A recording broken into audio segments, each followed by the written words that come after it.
your weekly voyage into Florida fishing. Presented by Hubbard's Marina. Hosted by Captain Mike Anderson and Captain Dylan Hubbard. Good morning, Tampa Bay. Captain Dylan Hubbard here at News Radio WFLA iHeartMedia Empire for our Bartow Ford Real Animals radio show this morning. Unfortunately, no Captain Mike. We've got Captain Frank Bacheler in studio with us this morning. How you doing, Captain Frank? I'm doing pretty great, Dylan.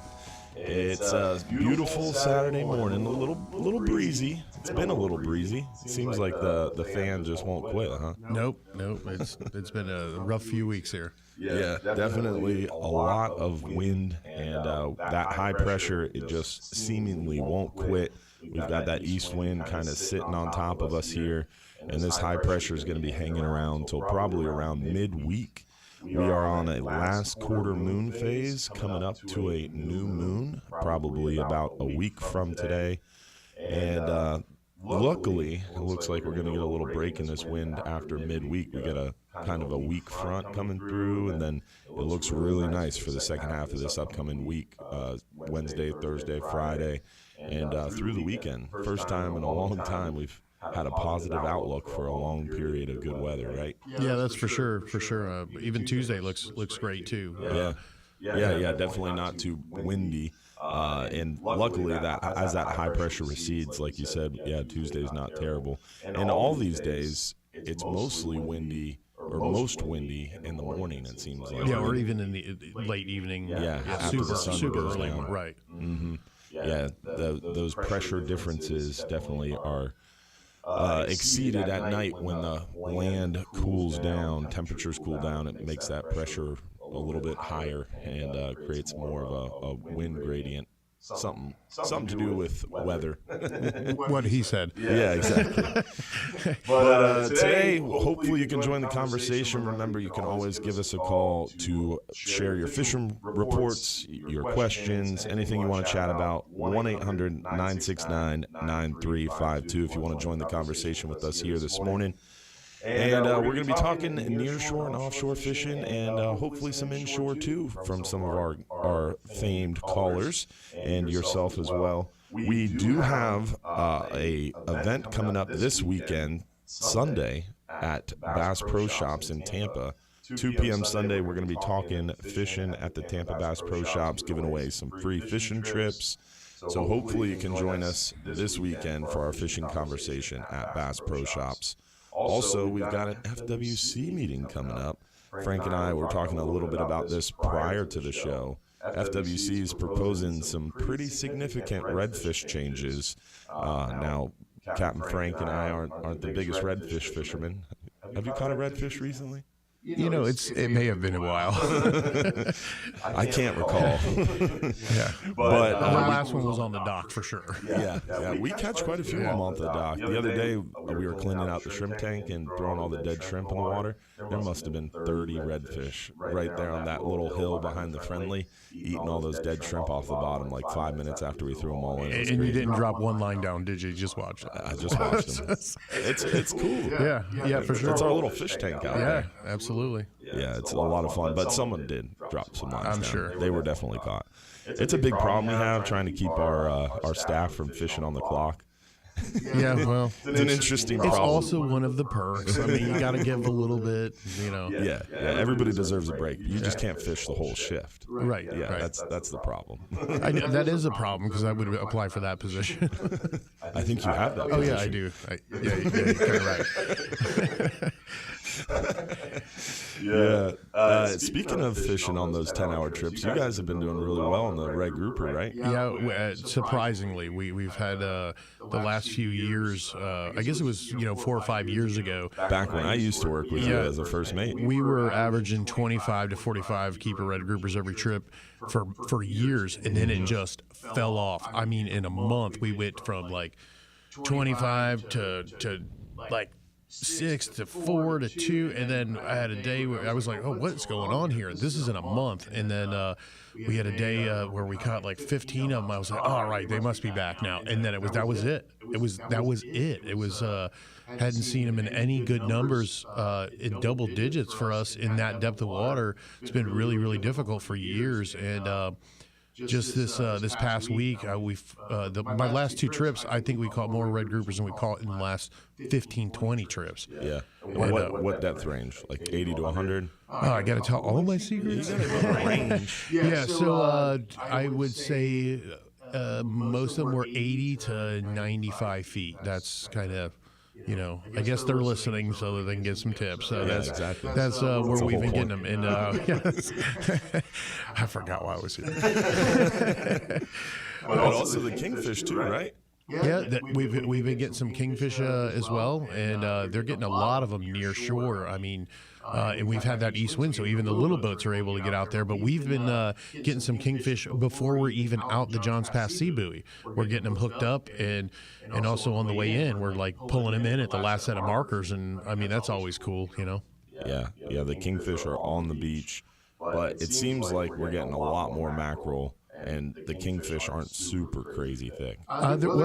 Just 2-3 days ago, they were getting them quite a bit out there, and they were only getting them on those the big spoons. Like I was listening to some guys on the radio. Of course, when I'm heading out, we throw a rod out back there, but we're traveling a little bit too fast for the troll. But we do get them. Actually, we'll get like one on the way out and maybe, one on the way in, but, or we'll lose a few as well because we're just going too fast. It's just, we just don't get them in. It's a lot harder on a 10-hour. Yeah, it's a much harder on a 10-hour than it is a half day. We're just traveling a little bit too quick for it.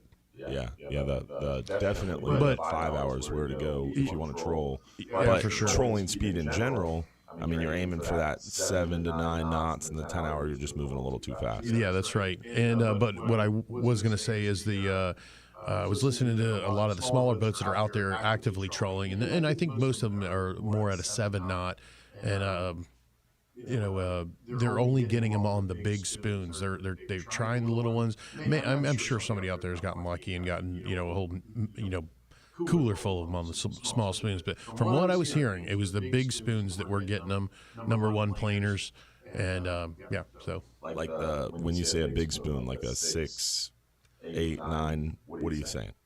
The ones we have in the office, Dylan. 6-inch spoons. Okay, Gotcha. there you go. 6-inch spoons, maybe up to 8 too. I'm sure. Yeah. Those big drone spoons, I think, are 8 inches. So yeah, and the. We've been seeing a massive blue runners like this week. Like 2 weeks ago, we were getting a few, but now I'm seeing them on every stop. Every time we stop, somebody's catching blue runners, and that's always a good sign that the kings are there. Yeah, big blue runners are always a good sign. Bait presence, and have you been seeing a lot of those big schools of bait up on the surface? Not like we have in years past where I'm seeing miles long of them, but on every stop, if you throw down a sabiki rig, we're seeing some the live sardines are popping up on almost every stop. If somebody takes the time and they jig up a couple of live sardines and we can get a line out the back, it's usually hit pretty quick. I mean, just a few minutes. They are around us for sure, but it's either been a weather situation, and then when we finally get out, we're full, and it's really hard to get a flat line out the back of the boat when you have a full boat. It's super, super difficult. Yeah, and it comes down to just making sure that the weather is in the right condition too, because even if you have an optimal situation, if currents opposing the wind, it makes it really hard to get a flat line out when there's people on the boat trying to bottom fish.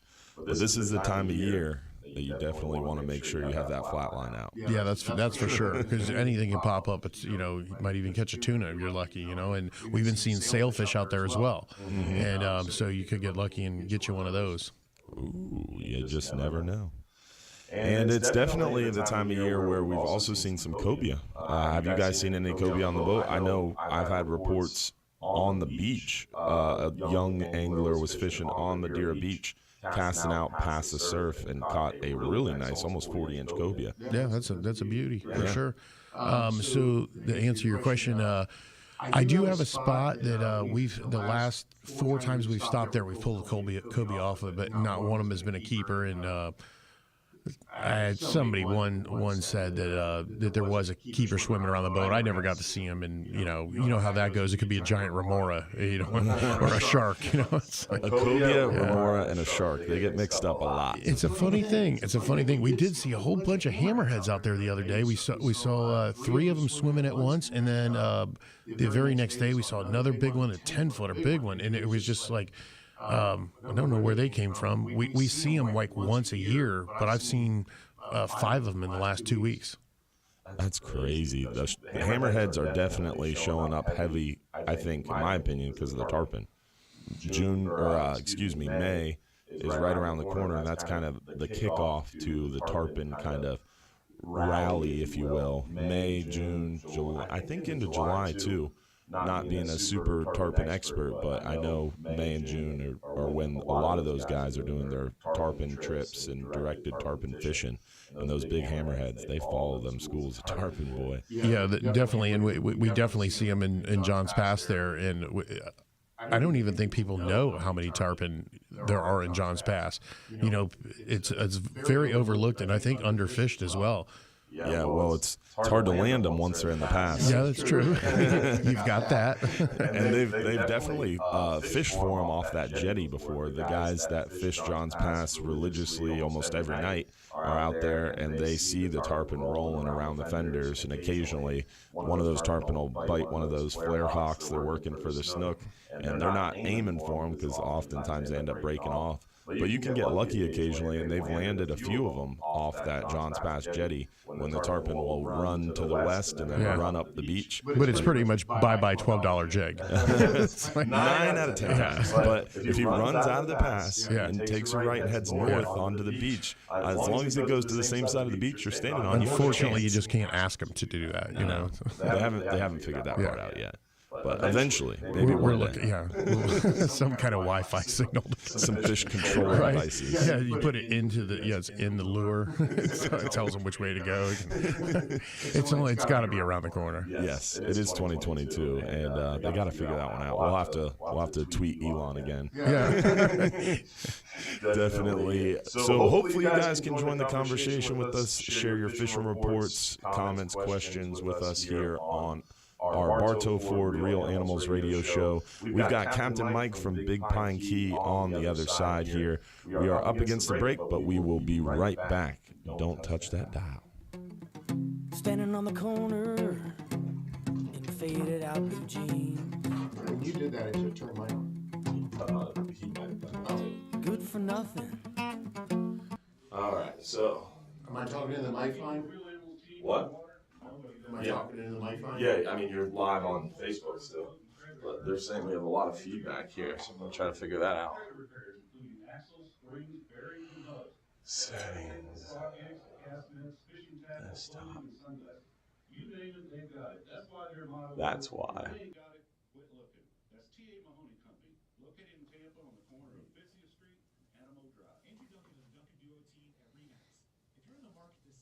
All right, I fixed our feedback problem here, guys.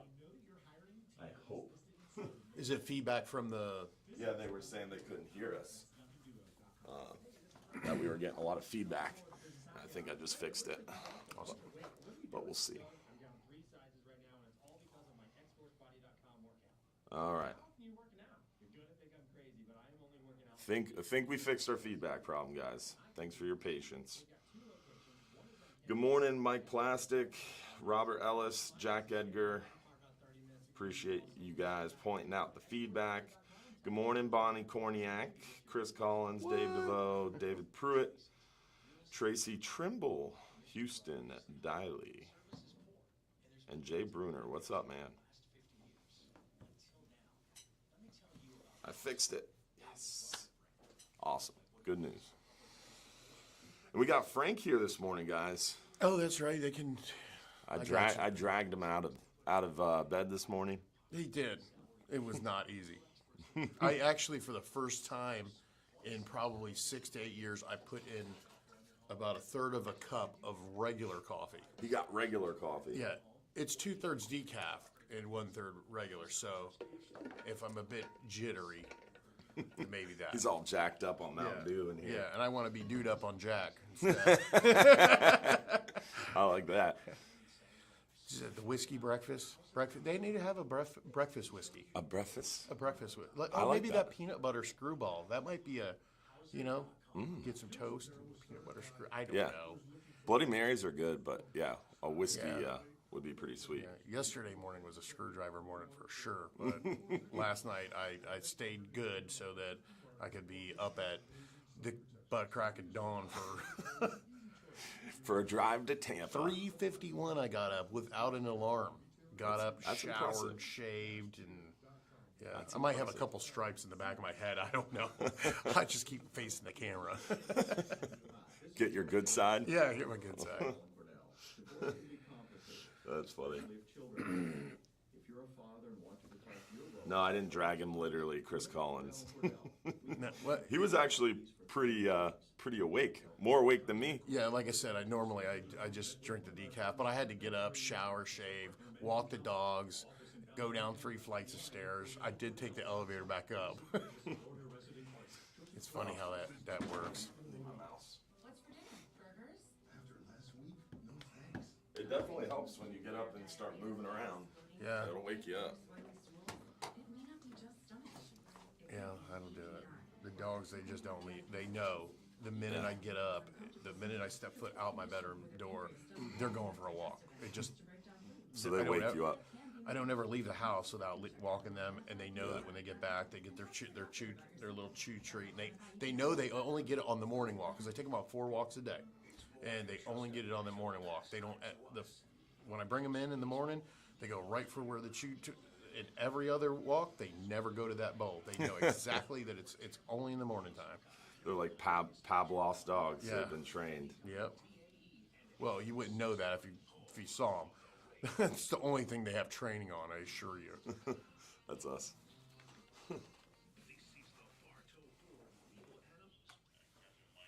Presented by Hubbard's Marina. Now your captains, Mike Anderson and Dylan Hubbard.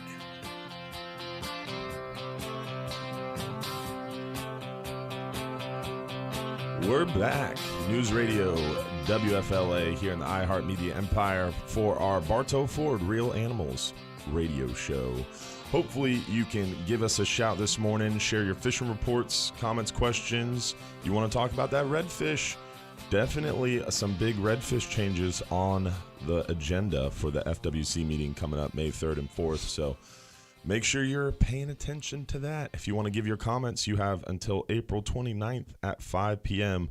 The FWC Commission is trying to elicit comments. So if you have an opinion about that redfish situation, don't just complain about it on Facebook. Send your comments to the FWC Commission. You can just Google FWC Commission meetings.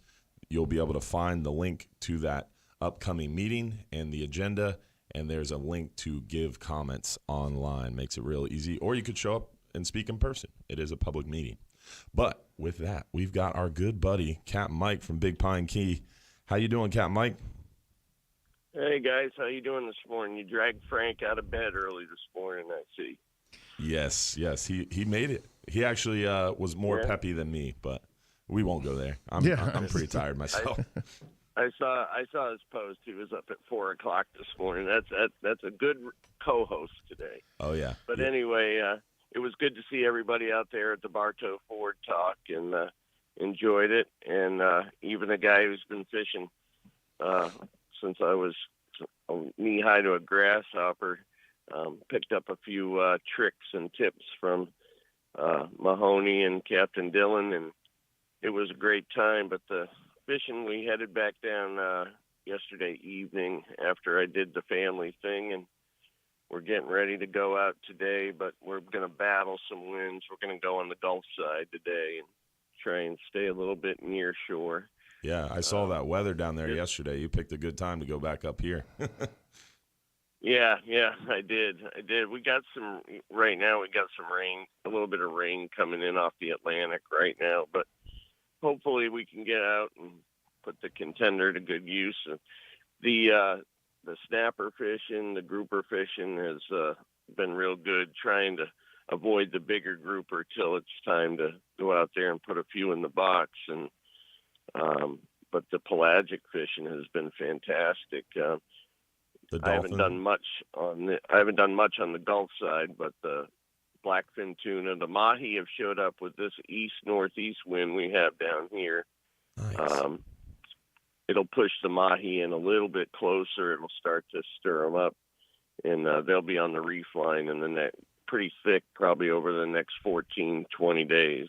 Yeah. So if you're planning on coming down to the Keys, that's the fish a lot of people like to target starting this time of year, and they're starting to show up. Well, that must be nice to have that option. I never really thought about that when you're fishing down there, to have the option of doing Gulf side versus Atlantic side for the winds and the fishing. I remember, I haven't been down there for years, but it was really good everywhere. But yeah, we don't need to talk up the Keys too much. It kind of does itself. Oh, yeah, okay. But it is cool. I mean, the Keys is a unique place because not only do you have the Gulf versus the Atlantic side, but you can do the backcountry. Yeah. You could do fly fishing, the reef. You could free line for yellowtail snapper. Or you could go out and deep drop for a swordfish during the day. Yeah, it's like pretty crazy. We only have that option of if it's windy, we're like, please be out of the east. Please be out of the east. It's like there is, Right.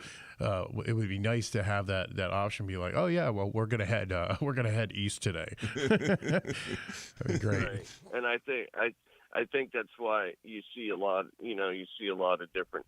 And remember, down here we have, captains that are running just more than fishing charters. We got people down here to snorkel, dive, sandbar trips, all the sports Don't forget on the booze water, cruises. the parasail and all that. So you got to have options in a place like this water wonderland down here.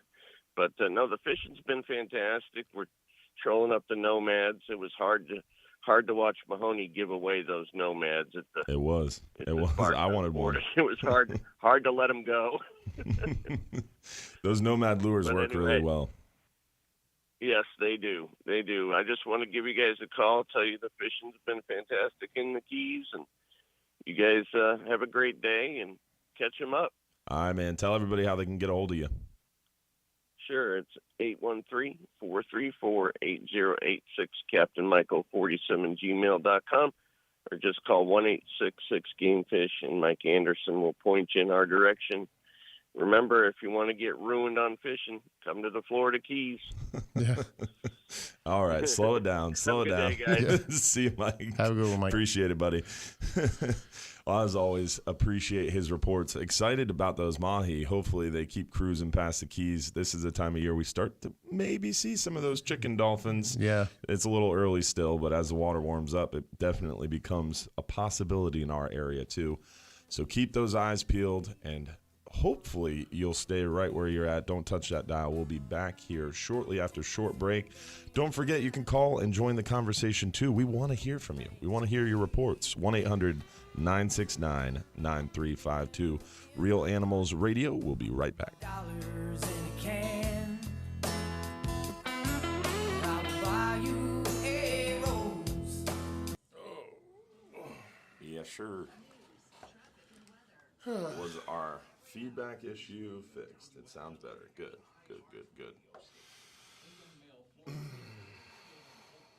I had the wrong mic on. That was the problem.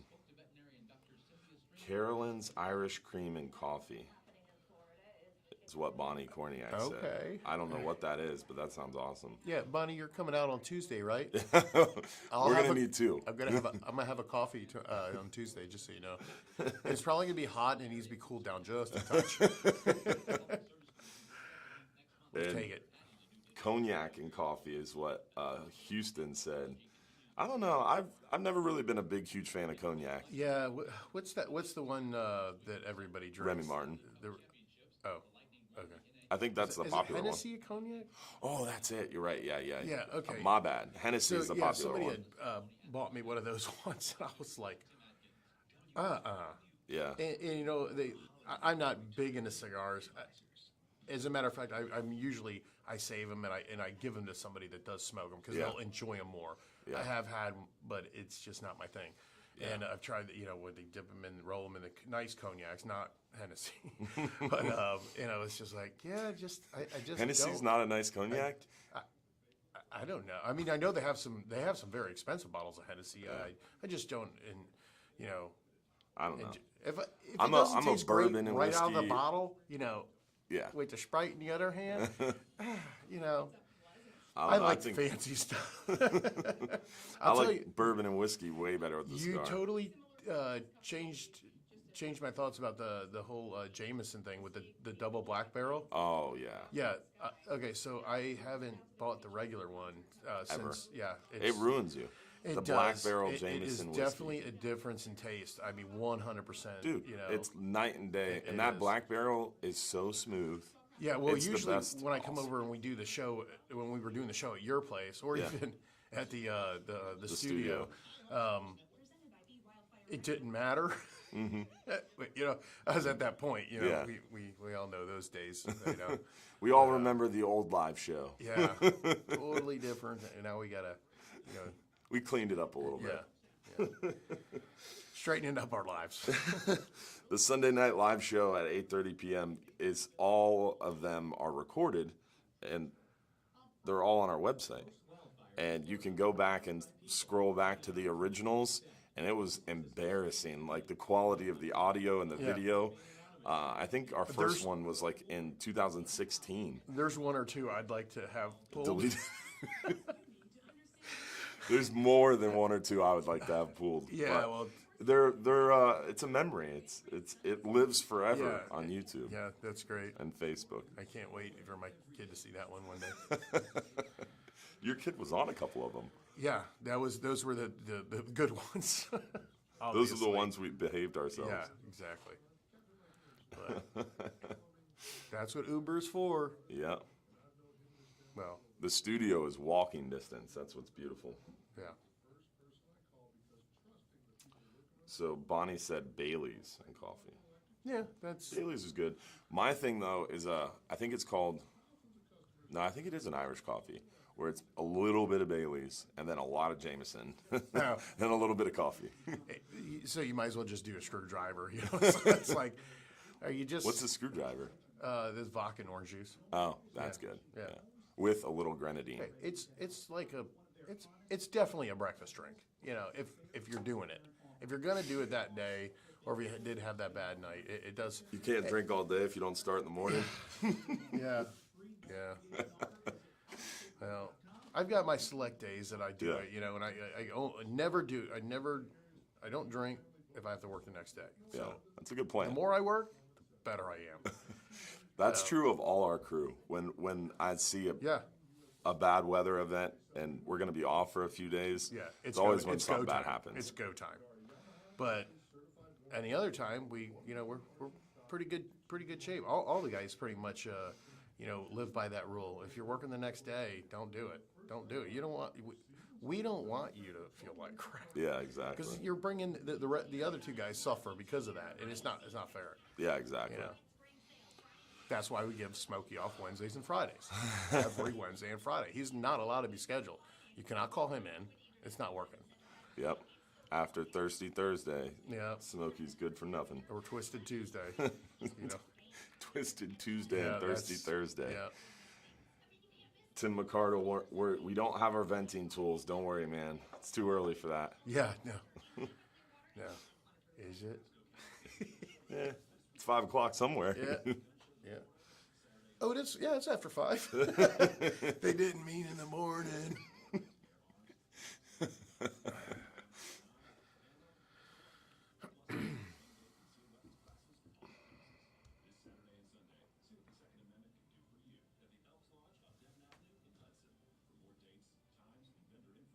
So we went bowling last night. Yeah. And it was $15 a piece per hour.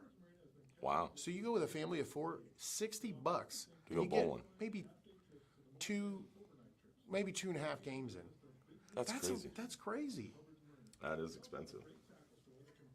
Way more expensive than I thought it would be. Yeah. Well, I mean, it was a Friday night, but you wouldn't believe it. Every lane was full with people waiting. That was Galactic Bowling.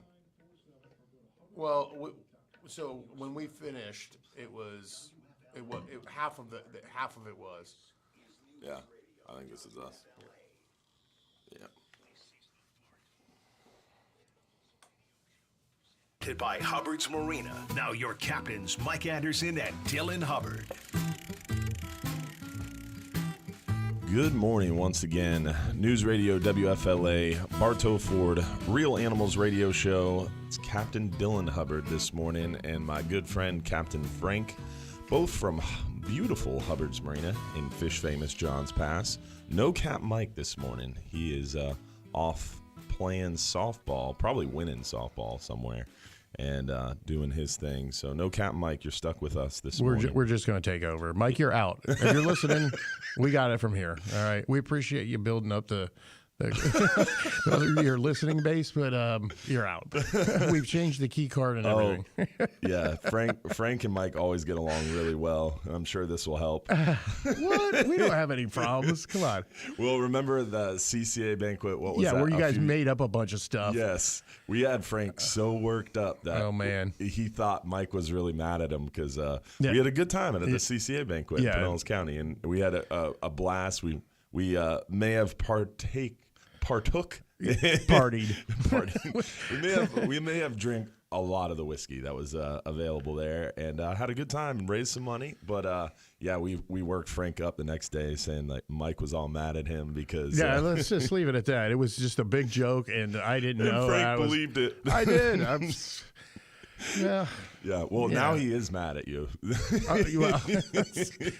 Wait, he's not listening. He's playing softball. Yeah, hopefully. But his wife might be listening, and that's what I'm worried about. Miss Beth, his better half. Speaking of things to be worried about, guys, we've got that FWC meeting coming up. Some big proposed changes on redfish. They're talking about changing the vessel limit on redfish in our area from 8 fish to 2 fish.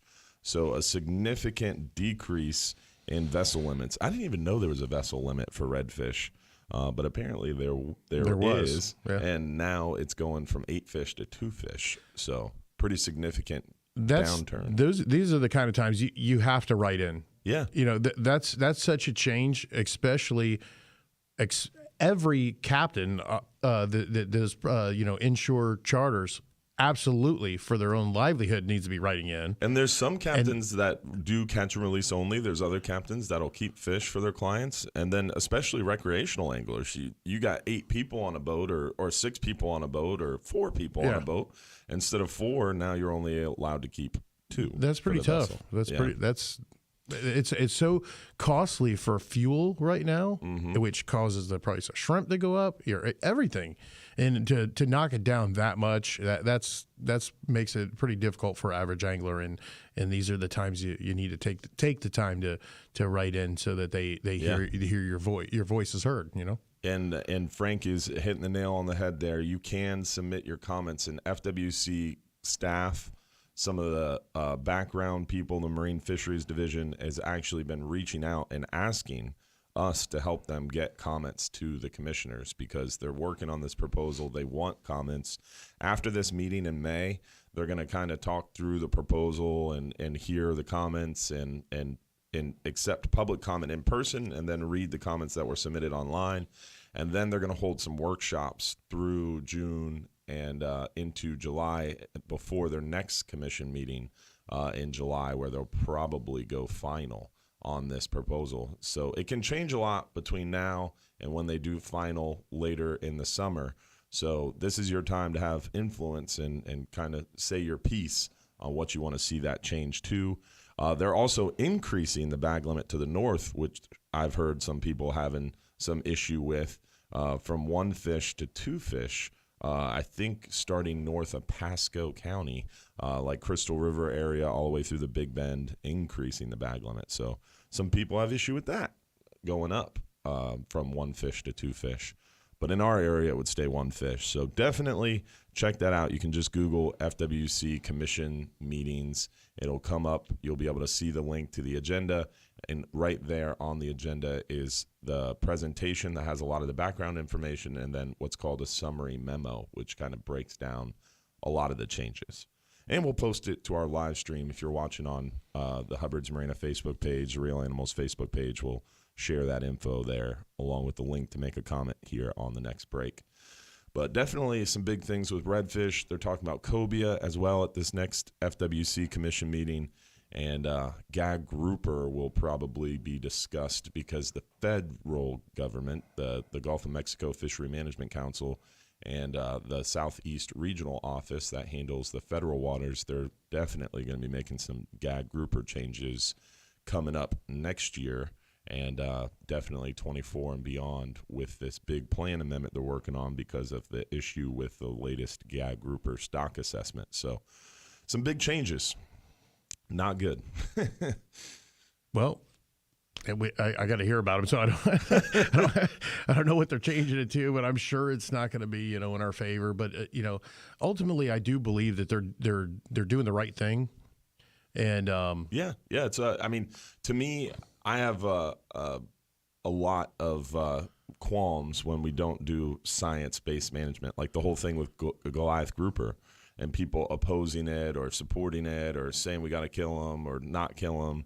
It's like, dude, you can't manage based on subjective opinions. We have to manage based in science. And so science-based fishery management definitely eases my mind a little bit. And this whole gag grouper deal is definitely upsetting and frustrating. They're talking about potentially going to like a 2-3 month, maybe even 1 month season for gag grouper in 2023. But it's based in the fact that the science is showing that we have not enough male gag grouper to females. The ratio is off. So they're historically, it's like 20 to 30% males to females. And right now they're observing anywhere from 2 to 6%. So that is a significant decrease in the amount of big male, rusty belly, true big male gags to kind of proliferate the species. Yeah, I kind of wish we had that problem. And with that, we're moving on. We've got Ron from Ron's Tackle Box. How you doing this morning, Ron?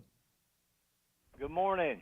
How are you, Things buddy? Good over here. A little wind. Been this week kind of setting things back a little bit, but a lot of wonderful panfish out here and shellcracker, bluegill, pretty nice size ones.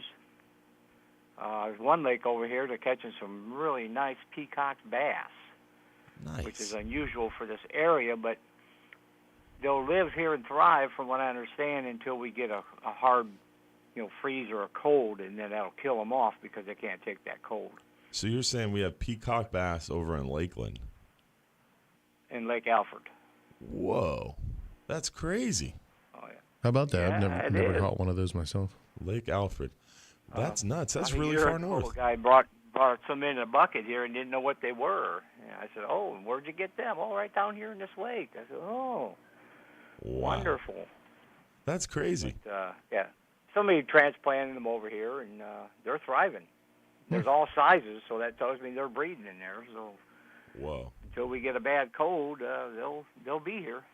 That's crazy, man. What was the big bass this week, Ron? 8 pounds. 8 pounds. Lake Rochelle, right over here, right down the street from me. It's It's- a North Winter Haven chain.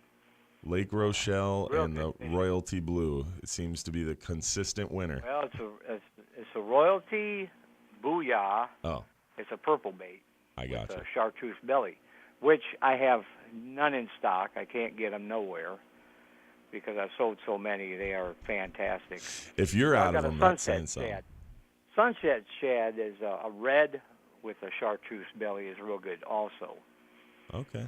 Dark purple, chartreuse belly, Royalty Booyah. Yes. It's like a crankbait, It's right? amazing. Yeah, lipless crankbait. Lipless crankbait. It works real well. And that's Anybody more of a listening to us, deep water bait, right? you can fish it deep or shallow.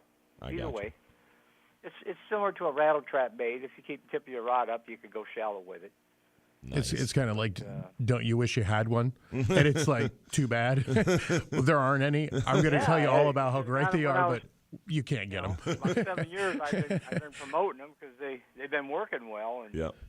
I buy every one I get a hold of, but I'm sure there's some out there somewhere. But if anybody's out shopping anywhere, hit your local tackle store, see if they have any. Do yourself a favor and pick one up. And pick one up for Ron. They produce. There you go. That's for sure. Well, I appreciate the phone call, brother, as always. Tell everybody how they can find you over there at beautiful Ron's Tackle Box. All righty. I'm in Lake Alfred. I'm on 1792, 380 South Lakeshore Way, which they call it. Nice. In Lake Alfred. Phone number 863-956-4990. I'm taking a couple of days off going to Crystal River. Nice. Well, enjoy it up there. Catch them up. Hopefully you get some big bass up there, too. Absolutely. Appreciate it, you guys. Thank you, Ron. As always, our freshwater guru, Ron from Ron's Tackle Box over there in beautiful Lake Alfred. Speaking of Lake Alfred, we've got another caller, John, here on the line. How you doing, buddy? Jeff. Sorry, Good. Jeff. How are y'all this morning? Doing well, Jeff. How are you? Good. I really enjoyed the fishing conversation y'all had the other night. Awesome, man. Well, I appreciate you coming out there. Able to attend. Yeah, that was nice. Cool. The food was good, right? Wait, they have free food there? Yeah, and you missed it. Silver yeah. Ring Cafe. Yeah, that was good. Oh, yeah, okay. They had deviled crab. I ate a lot of it. Ooh, man. Yeah. Is that something they have on their Those menu were all the awesome. time? Oh, we're going down the food path. Let's get away from that. You know where that goes. We've spent an hour of our shows before talking about food. Nothing about Jeff, fishing. what did you do to us? We haven't eaten breakfast or anything. I'm sitting here starving. So I appreciate you coming out there to Bartow Ford. You learn anything? Hopefully you picked up some tips. Oh, absolutely. I'm one of the ones that don't get to go to the water a whole lot, so it's kind of hit and miss when I do go. But, yeah, that was a lot of informational. Cool, man. Well, I appreciate you calling in and giving us the kind words and for joining us over there at beautiful Bartow Ford for that Real Animals Fishing conversation. We'll have another one coming up soon. Just don't have a date on it yet, but I know Capt Mike was working on getting a date for our next one here very shortly. I believe it'll probably be sometime in June, so keep your ears peeled, and we'll make sure to let you know. I'll do that. And Mahoney is just as animated in real life as he is on the radio. Yes, he really, truly is himself on the radio, in person, at a seminar event. He's a true character. I really, really enjoy hanging out with him, and it's a pleasure to have be a part of this Real Animals family for sure. Right. Well, I wanted to talk about the redfish. I wasn't even aware there was a vessel limit either, but I'll definitely be writing in about that. We mainly catch and release. Like I'll take my wife and we'll catch 5 or 6 fish. I took one fish home last time, and for dinner. Yeah, I mean, taking a fish home is a good thing, man. We are up against the break though, and I appreciate you calling in and giving us the kind words about that event. And I appreciate your interest in writing in about that redfish thing. If you have any trouble finding the link or anything like that, you can always drop us a line through the Real Animals Facebook page, and we'll help you find that link, brother. Thanks for the call this morning, Jeff. Have a good one. Hey, you too, sir. Thanks.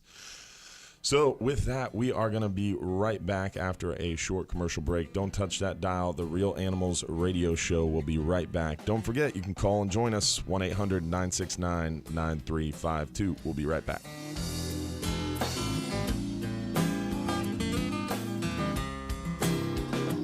Hi, I'm Benny Jr. at Bartow Ford. We got any comments from Facebook? Yeah, we got some.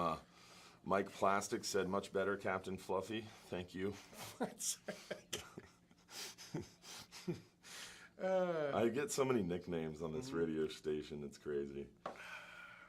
Chris Bass from Cincinnati says, fish on. What's up, Chris?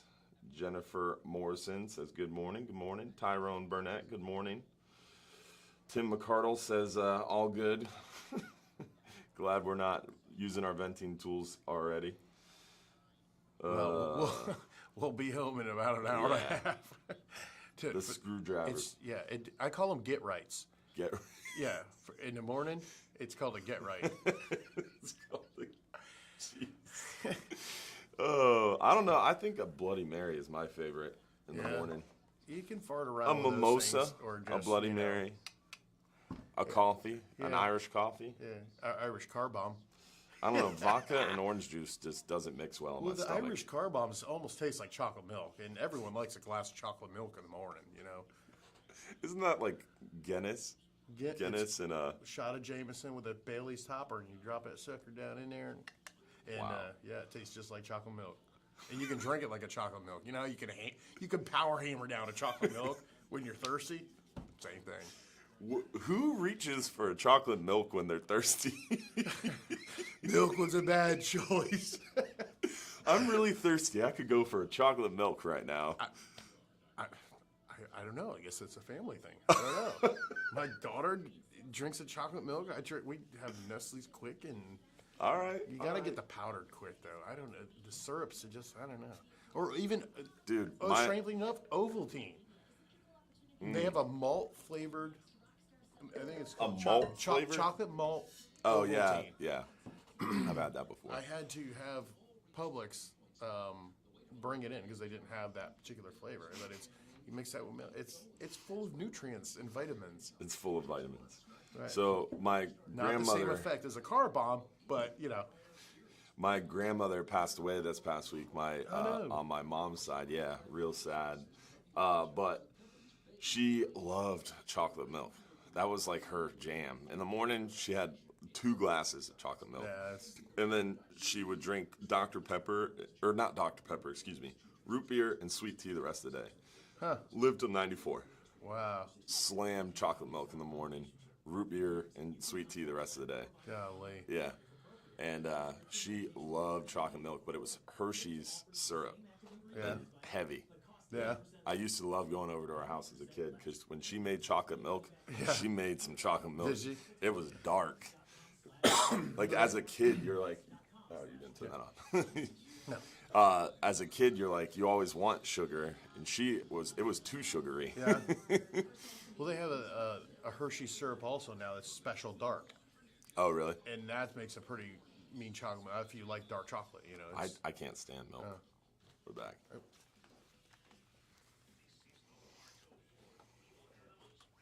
Show presented by Hubbard's Marina. Now your captains, Mike Anderson and Dylan Hubbard.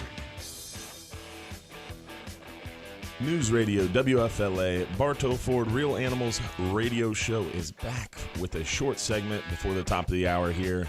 I don't know if you, hopefully you're watching the stream. If you're not watching the stream, you can always catch it later on the Real Animals Facebook page. But I think we just came up with the best way to make chocolate milk on break. Oh, man.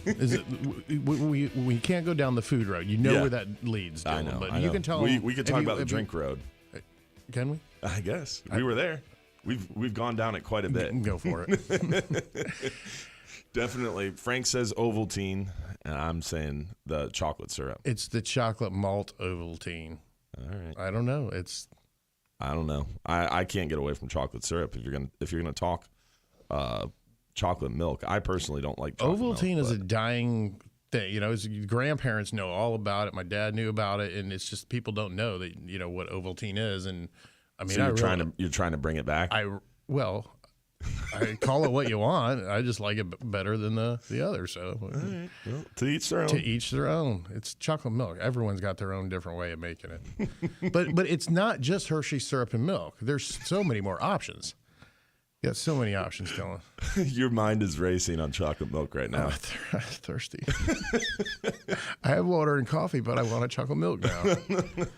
We'll stop and get you one on the way home. Okay, don't worry. All right. I got you. It was buddy. that or the Irish car bomb thing, but we'll get one of those too. Okay.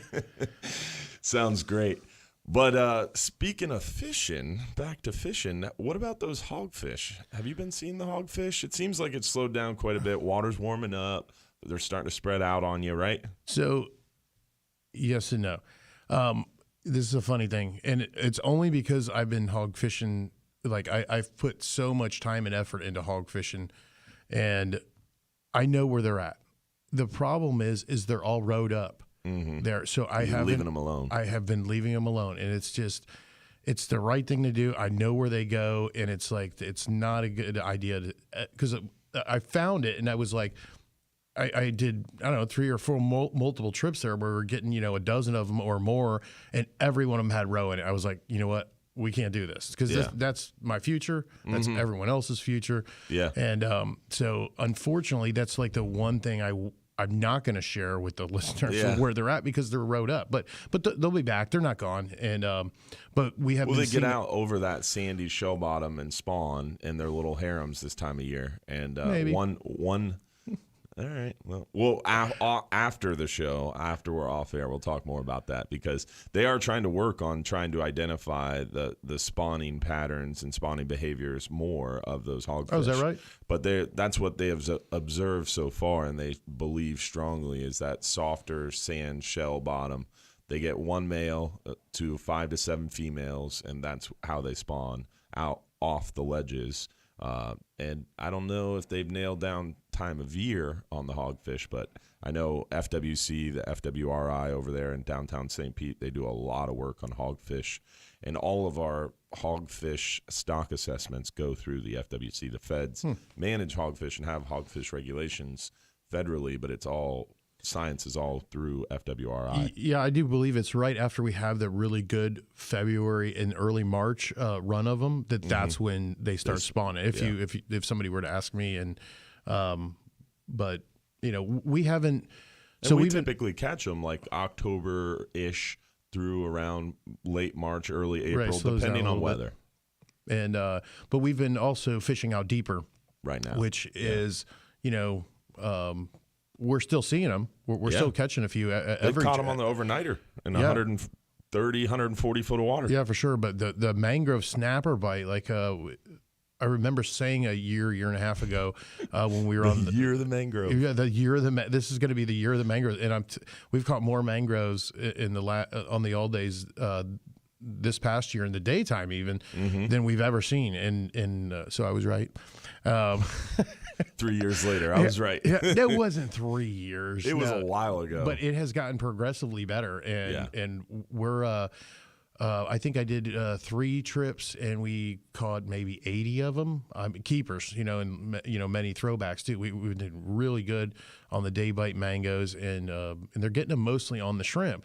And traditionally you would use the sardine with the double snell rigs, that kind of deal, and that's what. But they're getting them on the shrimp like more now than we've ever seen. But of course, another difference is we haven't been fishing out as deep as we have been. We've been sticking in the 60-foot range, and it's just been working for us with the hogfish and everything. And but we've been fishing a little deeper, and I think that's also why we're seeing more mangrove snappers as well. Yeah, and the lanes. The lane has cooperated real well. Good eating fish. We're seeing a lot of them.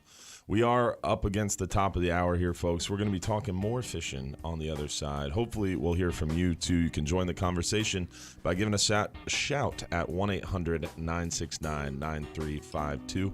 Myself, Captain Dylan Hubbard, and we've got Captain Frank Bacheler in the studio this morning talking fishing. And join us on the stream, Real Animals Facebook page or the Hubbard's Marina Facebook page. And hopefully you guys are enjoying the show so far. Stay tuned. Don't touch that dial. We'll be right back. The preceding program was paid for by Real Animals Fishing.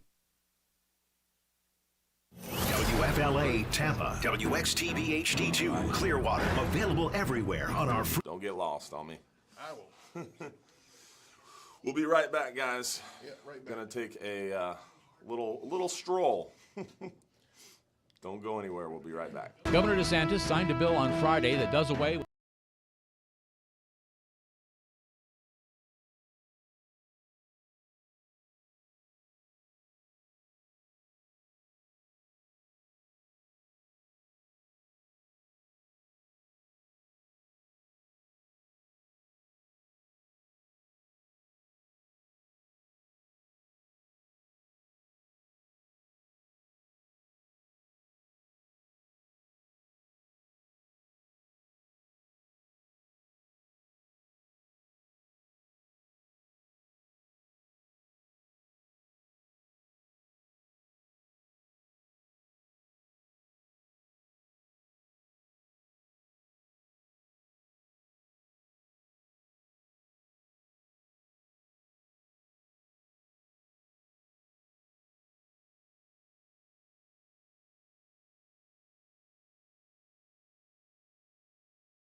Tyson punched has been identified as a Florida man with a long criminal record.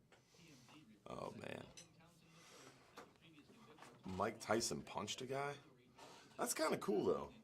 If you're going to get punched by somebody, it'd be pretty cool to get punched by Mike Tyson, right? Probably wouldn't be that comfortable, but...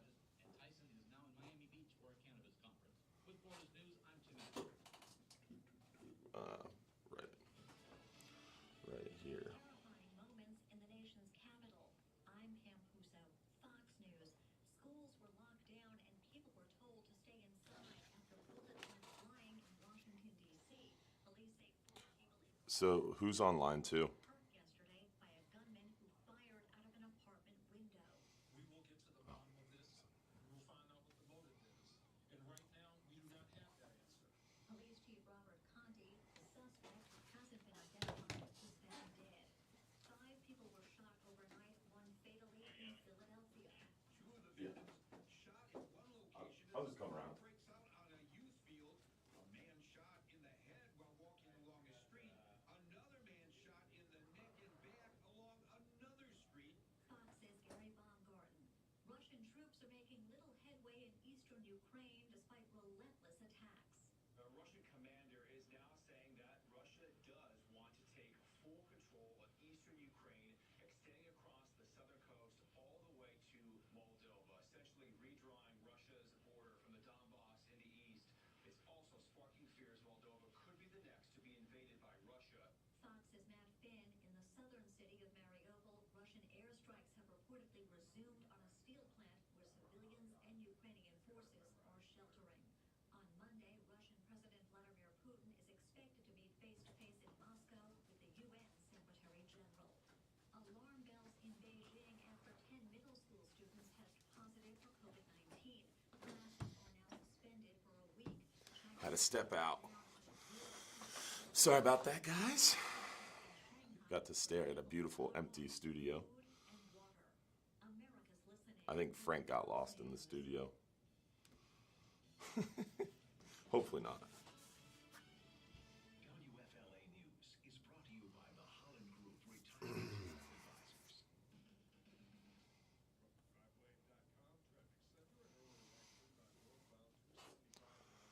Man, this wind is crazy. It is just blowing, blowing, blowing.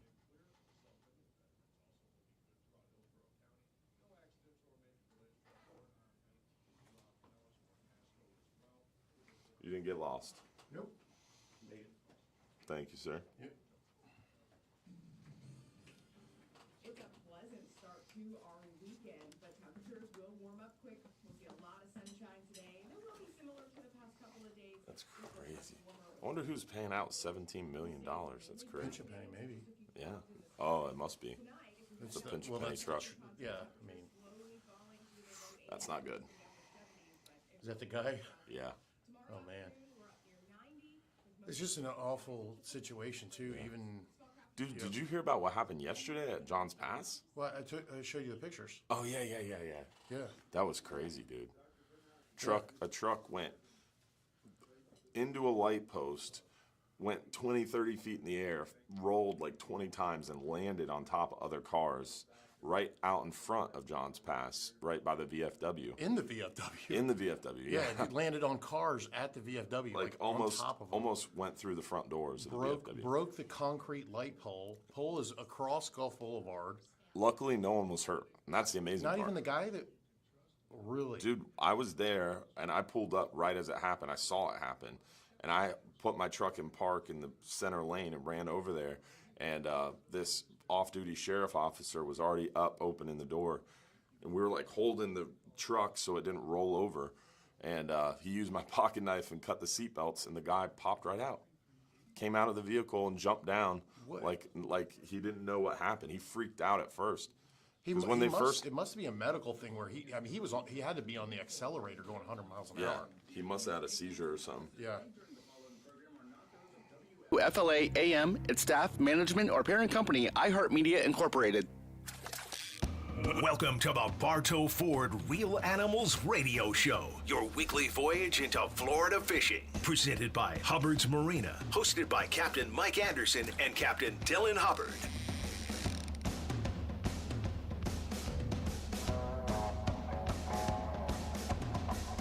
Unfortunately, no Captain Mike this morning. You got me, Captain Dylan Hubbard, and my good buddy Captain Frank here in studio at the iHeartMedia Empire on News Radio 970 WFLA for our Bartow Ford Real Animals radio show.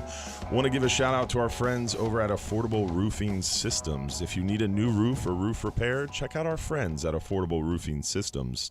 They understand that your roof is a very large investment and protects most everything you own. Let Affordable Roofing Systems' 3 decades of experience and roofing knowledge guide you through that important process.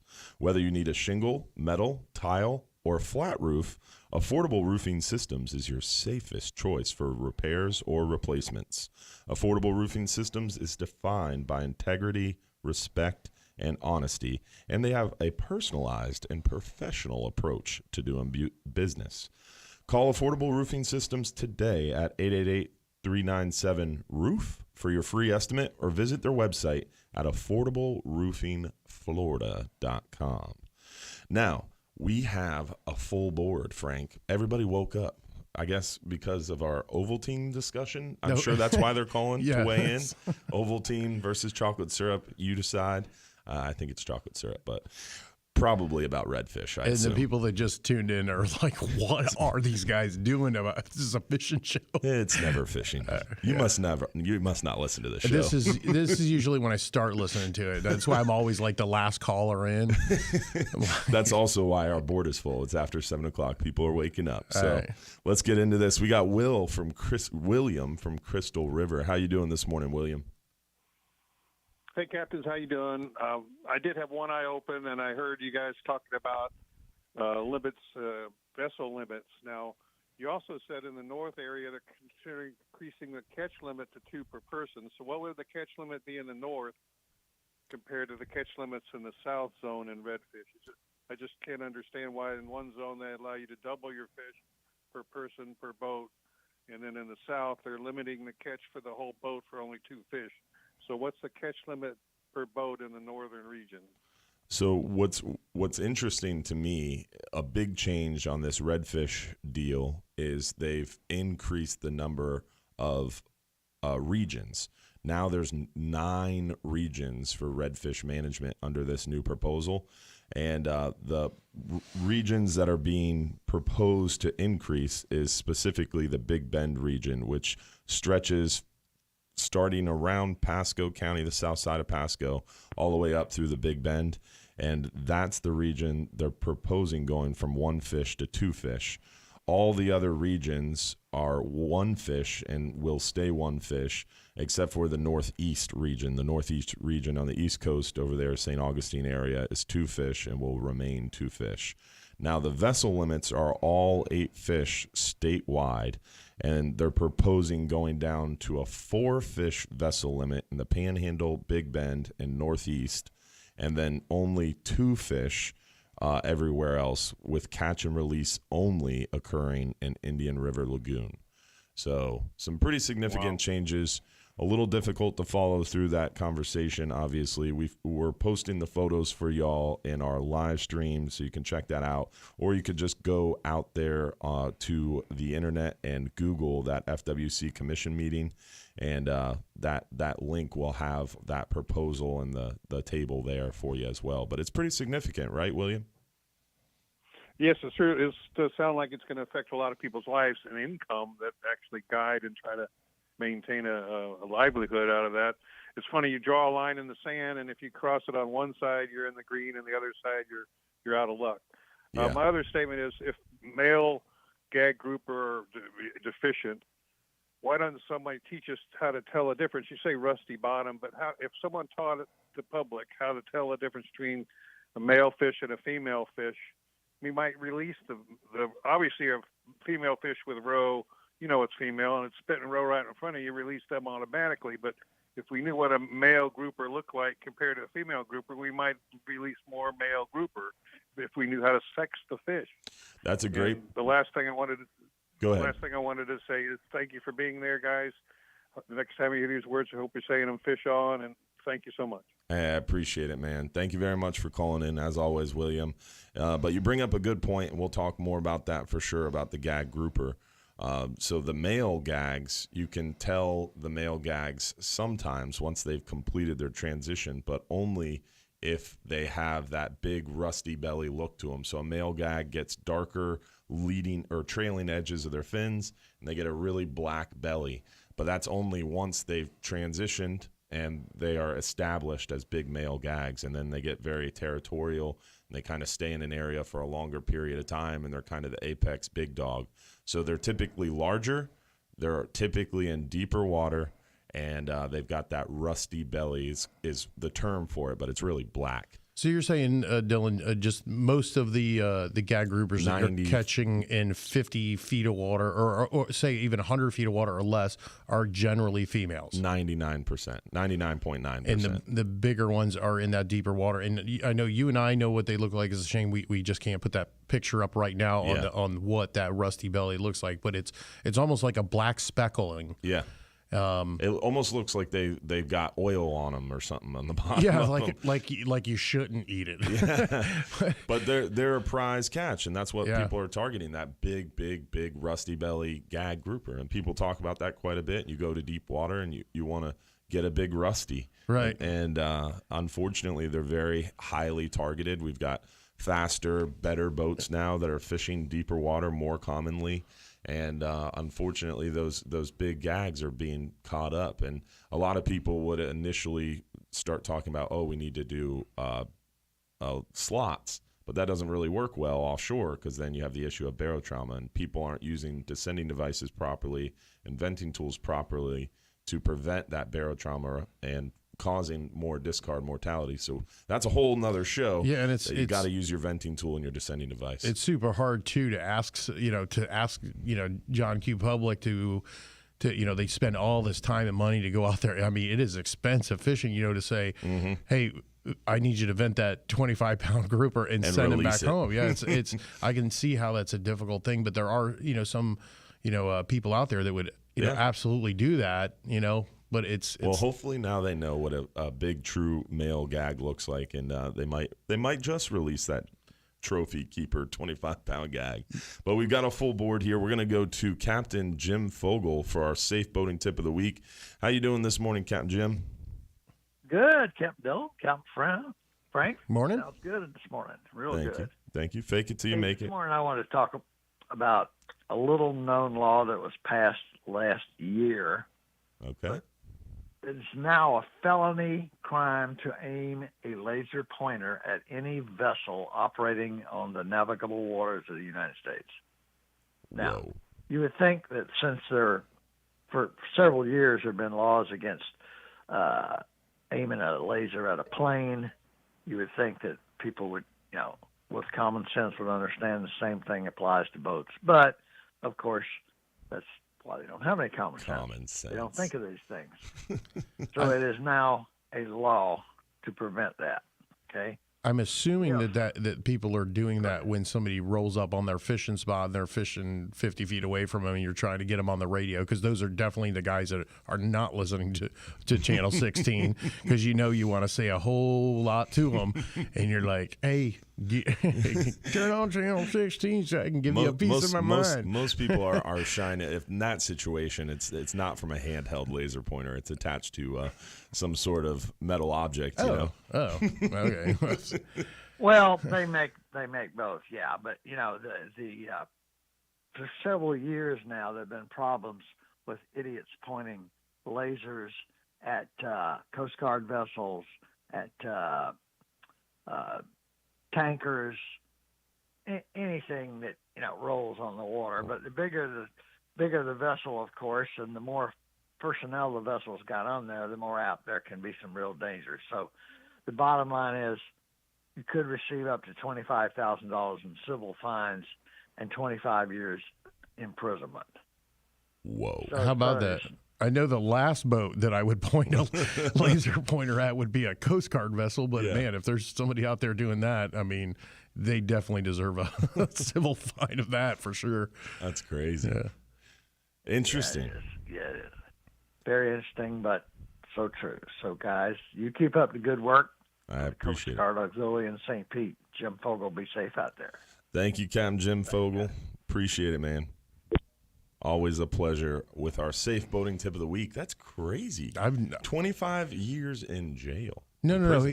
Is that what he said? Yeah, $25,000 civil fine and up to 25 years in jail. Wow, I've never even heard or seen anybody do that, and I'm out there every day. But obviously, it's happening to the. Well, you're not out there every night. Obviously, it's happening at night. I would assume it's happening at night. Laser pointers. Yeah. I don't know. Work in the daytime too. You still put one on someone. Well, we do still have a full board here. We let's run to Rick in Bradenton. We don't have much time, Rick, but we wanted to get to you, brother. How are you doing this morning?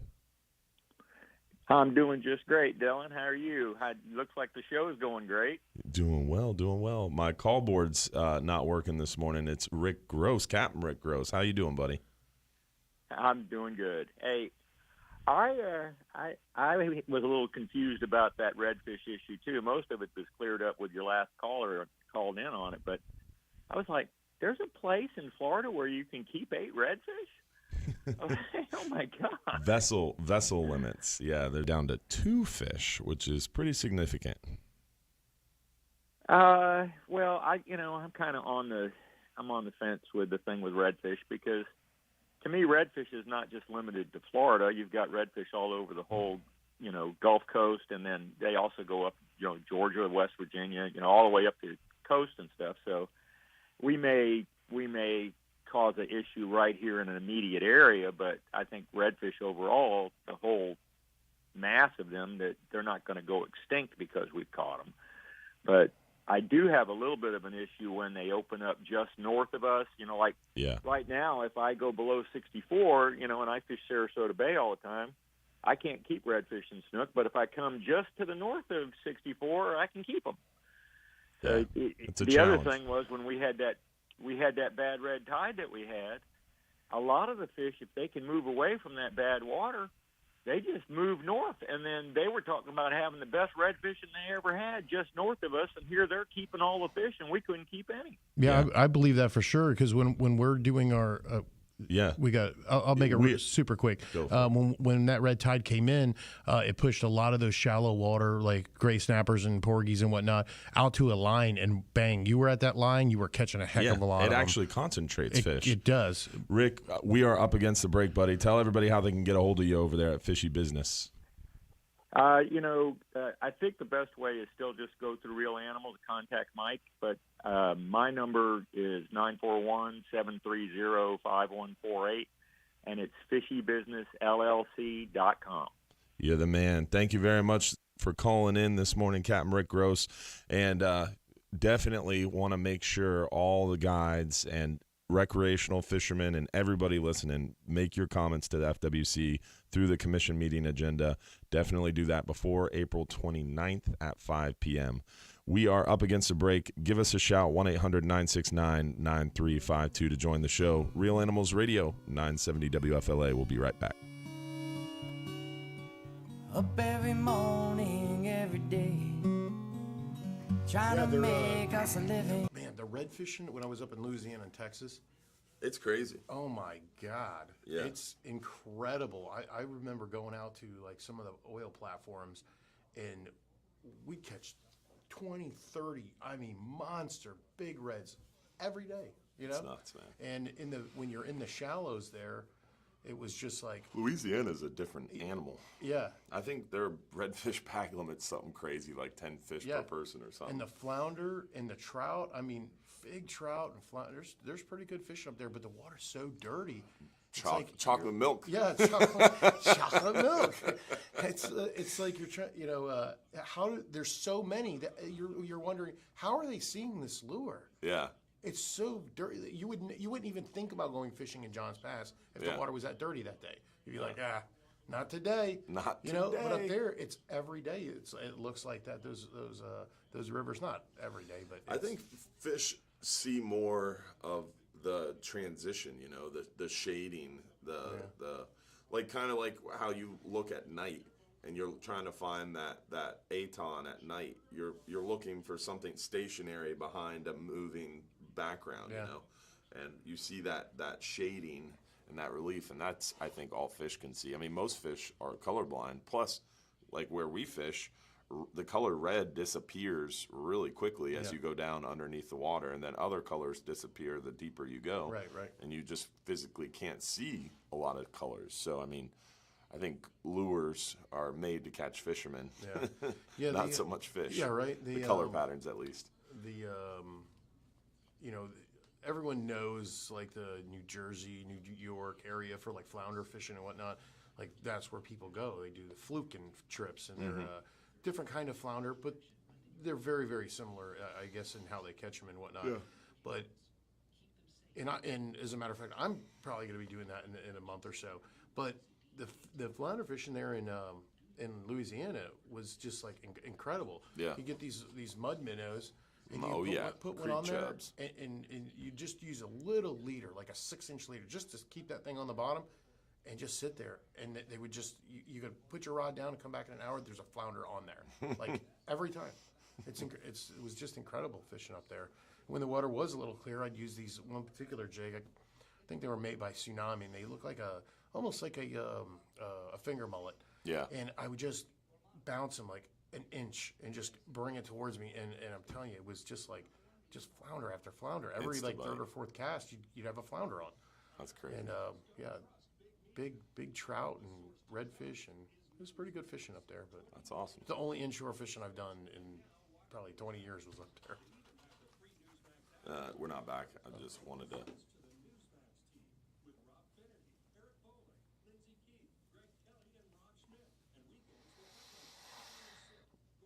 How many live viewers we got right now?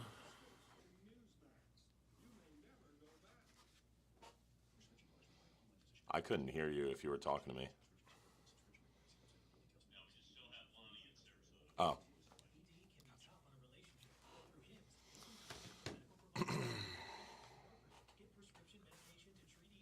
What were you saying? I don't remember. What? I don't remember. I don't remember. Chocolate milk, something, the fishing in Louisiana. I don't know. It was Yeah, it is true about red tide, though. We saw that. I forget what red tide it was. The red snapper up there is insane. Yeah, you can't get to the bottom. Yeah. Every oil rig, and there's so many oil rigs out there. Lots of oil rigs. Yeah. It's Mike Anderson and Dylan Hubbard.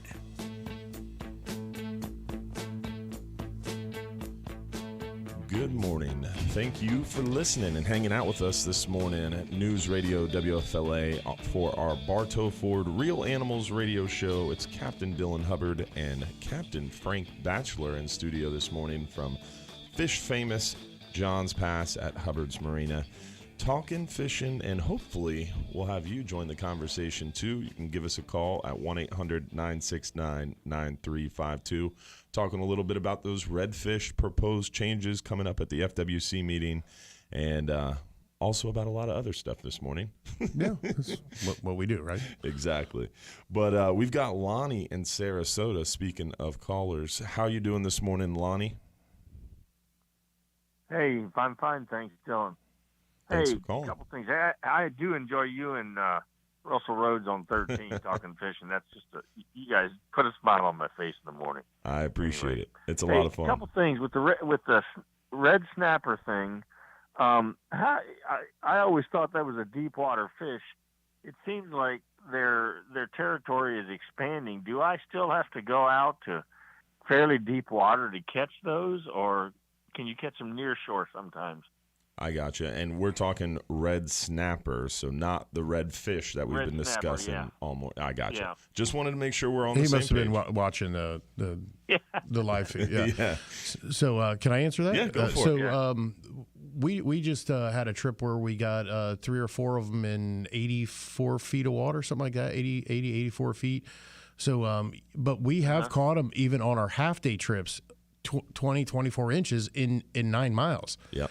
It's very unusual, but it does happen. But I would say that your minimum depth for getting them, like a good number of them, is probably going to be 85 feet. That's like bare minimum.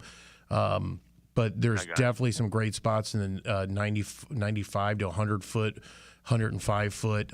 When we go out for a 12-hour red snapper trip on our larger boats, or when we used to, I would say 127 is like where I start. Yeah.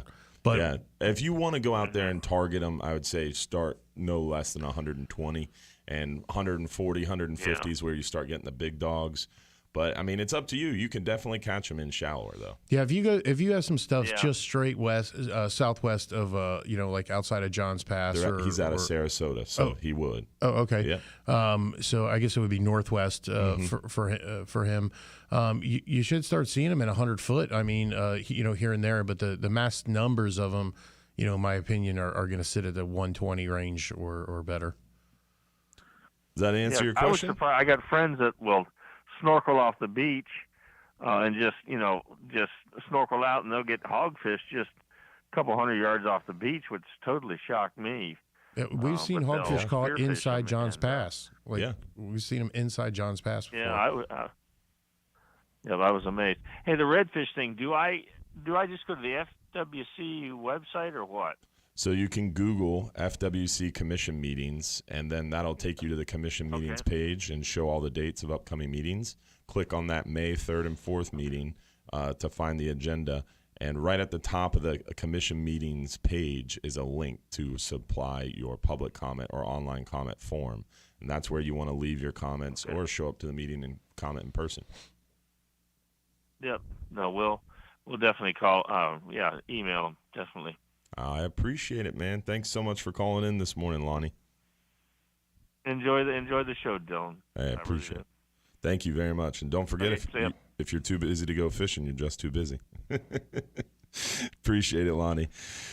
So we also have Pat from Clearwater we're going to get to on the other side here. Got another break coming up, but definitely brings up a good point. I mean, you can fish and catch those red snapper in shallower. One of my buddies caught a red snapper trolling in Tampa Bay, outside of like G-Cut area, right outside of Port Manatee, right north of the Skyway in Tampa Bay. A keeper red snapper, like 17 inches. Yeah, that's the closest one I've heard of, but probably depth-wise, probably was still in 40 foot. Yeah. It was right around the shipping channel. And that's about as shallow as I've seen them. But I've seen a 24-inch red snapper come up on a half day for sure. Yeah. You never know. You just never know. That's a beautiful part about saltwater fishing. But we are up against a break. We're going to be talking more fishing on the other side. We got our last big segment of the morning coming up. You can join the conversation, 1-800-969-9352. We've got Pat from Clearwater on the other side, and we will be right back. Real Animals Radio.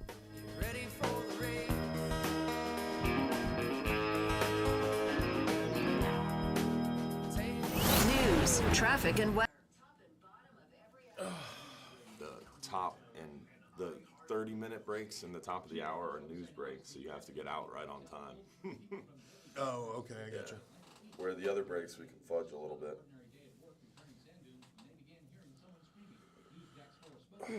That's why it starts playing music. If I'm behind, it's the wrap it up button. Yeah. Did you ever see that one? Like, get off stage. Yeah. I think it was a Dave Chappelle the wrap it up button. I remember that. Yeah. The wrap it up button. Jeff Spann, we're yawning. We've been up early, dog. Sorry about that, man. Said stop yawning. Now you're making me do it.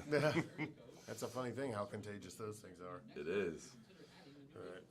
Yeah, we should have filled it with vodka instead of... Jason Richmond said, why not just make it one fish per angler? It is one fish per angler in our area in Tampa Bay. Now they're talking about making it one fish per angler plus a vessel limit of only 2 fish. So you got 5 people on the boat. Under a bag limit, you'd be able to keep 5 fish, but under a vessel limit coupled with that bag limit, that means only 2 fish are permitted on that vessel. Yeah, that doesn't make sense at all. It's one per person, regardless, shy of the captain and crew. Mhm. You get one per person. I mean, that's... Yeah. They're also changing that to where captain and crew can't harvest their bag limit.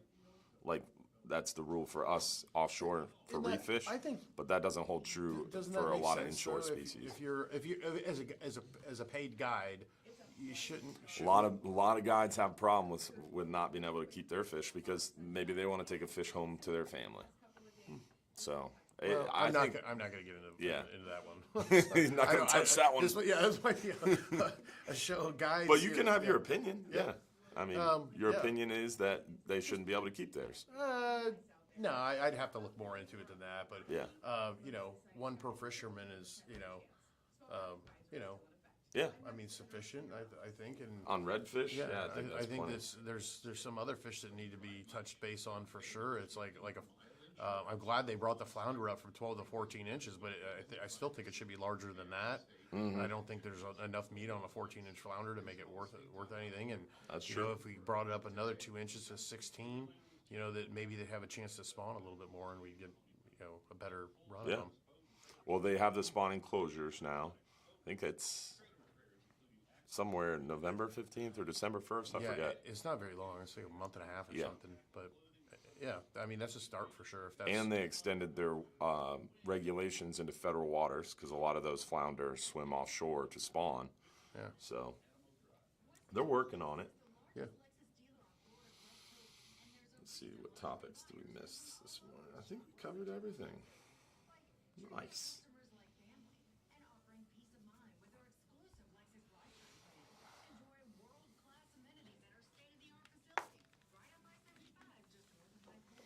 And that was Pat from Clearwater, right? Perfect. I just do that so I can talk.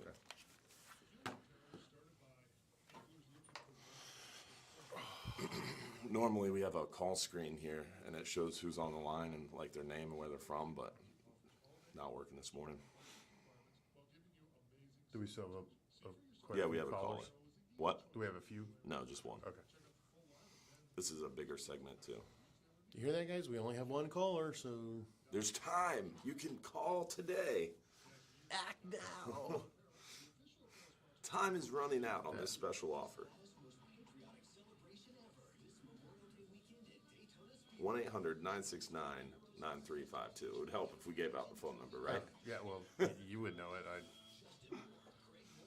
You got to say it slower. Some of the crew's watching. They say we look hungover. That's Dylan. I'm good. I'm good. I'm straight. I'm good. I went to bed. Well, I went to bed late, but it wasn't because of that. Yeah. He was bowling. Yeah. I was taking the kids I did a little bowling. bit bowling with the kiddos. It was fun. I'm not good at bowling. Good at drinking while watching other people bowl. That's what I'm good at. I know my skills. I'm pretty decent, but not. You're not a pro bowler? No, God, no. No. I could see you in a bowling shirt. I can see myself as a bowler. I mean, don't most people join the bowling team to have a night to go drinking with their buddies? Yeah, I think I don't think everybody's like us, Frank. No. Well, that's probably why we're not friends with them. Yes. If I'm going bowling or golfing, my wife would see right through that. Yeah. It's like, you're not going bowling. Yeah. Well, you're golfing going sounds drinking. Fun. Golfing? Yeah. I'm terrible at golf. We just went last week. Me, Mike Baker, and Seabass. Yeah. And then Hunter joined us. Oh, yeah? Yeah, I brought an extra set of my daughter's clubs, just because you have to have a set of clubs. He just used ours, but it was fun. We had a good time. We had a great time. I had a great time for sure. Hadn't shot a game in probably a year and did Hunter. really, really well. I was like Hunter, the guy who used to work with us? Well, he was the AC guy. He just come out. Oh, fishing Hunter with us. Prather. Yeah, Prather. Yeah. So. Cool. Yeah, I heard Seabass is a good golfer. Yeah. You won? Oh, yeah. Oh, you did? Oh, yeah. Oh, you're a good golfer. Oh, yeah, I'm pretty decent.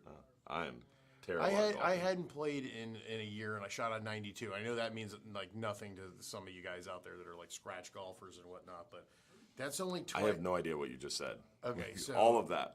basically, Is a 92 20 not shots good? They set up for a par 72. 72 shots is the average, and I shot a 92, which meant it took me about an extra stroke on every hole. Each hole. Yeah. Now, Tiger Woods. We gotta go. Finished with, okay. I'm just saying. Lynn Hubbard.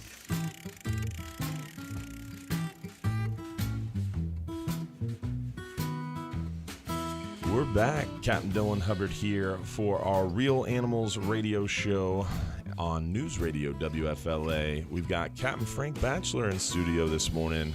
No Captain Mike Anderson. Sorry, guys. Hate to disappoint. You're stuck with us this morning, but we are chatting fishing. We've got a caller on the line here, Pat from Clearwater. How you doing this morning, Pat? Fine, thanks. How are you guys? Thanks for putting this up together for beginners down here like me. I was looking at the Florida fishing report, and they talked about this fish called a triple tail. Yes, sir.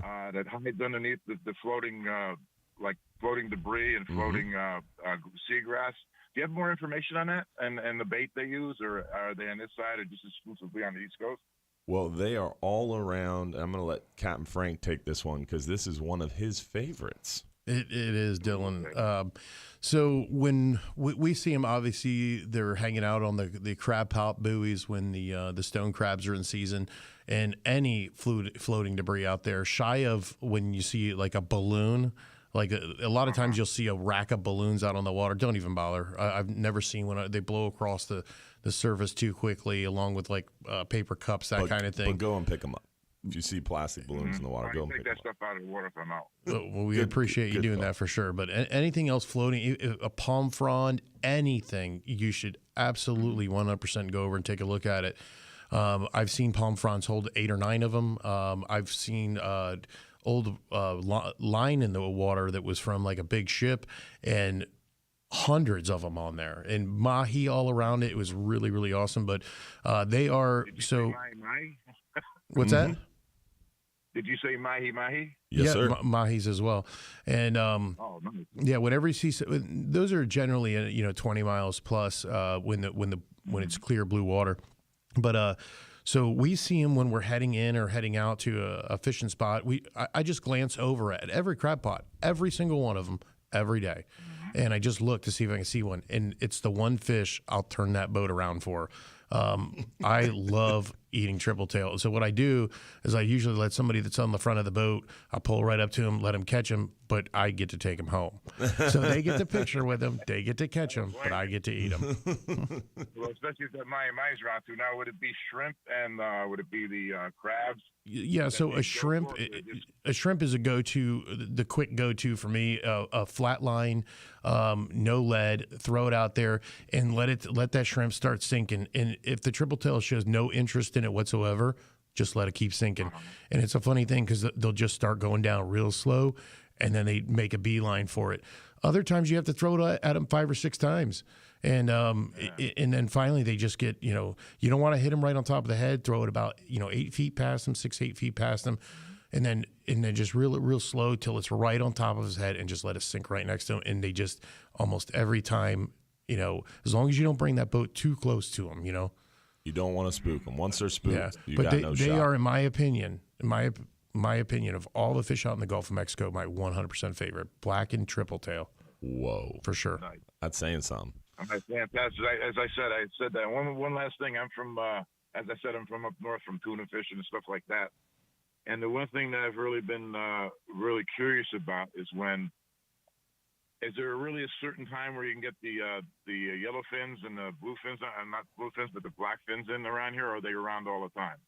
So, real quick before we leave the previous subject, you were talking about mahi, and Frank stated you got to be 18, 20 miles out is where we typically see them, or beyond, where the mahi come in. But those triple tail, all the way to upper Tampa Bay and just a few feet of water, you can find them. So those triple tail are distributed inshore, near shore, and we've caught them in 1,000 foot of water, 120 miles off the coast before on a 63-hour trip. So they are everywhere. Sorry, I was going to ask if they also flutter into the inner water, the inland water channel. Does it go into 100%. Yeah. You can. I have a few dock lights that actually stack up with triple tail at night, ironically, but mostly floating debris, channel markers, and you don't have to see them. Like Frank said, you can let it sink down. A lot of people talk about that in Tampa Bay, those big range markers. You can actually free line a shrimp down it and often pick up those triple tail. To answer your next question about yellowfin and blackfin and bluefin tuna, out of central West Florida, out of Tampa Bay area, it's very, very unlikely that you'll be able to go out and catch a yellowfin or a bluefin.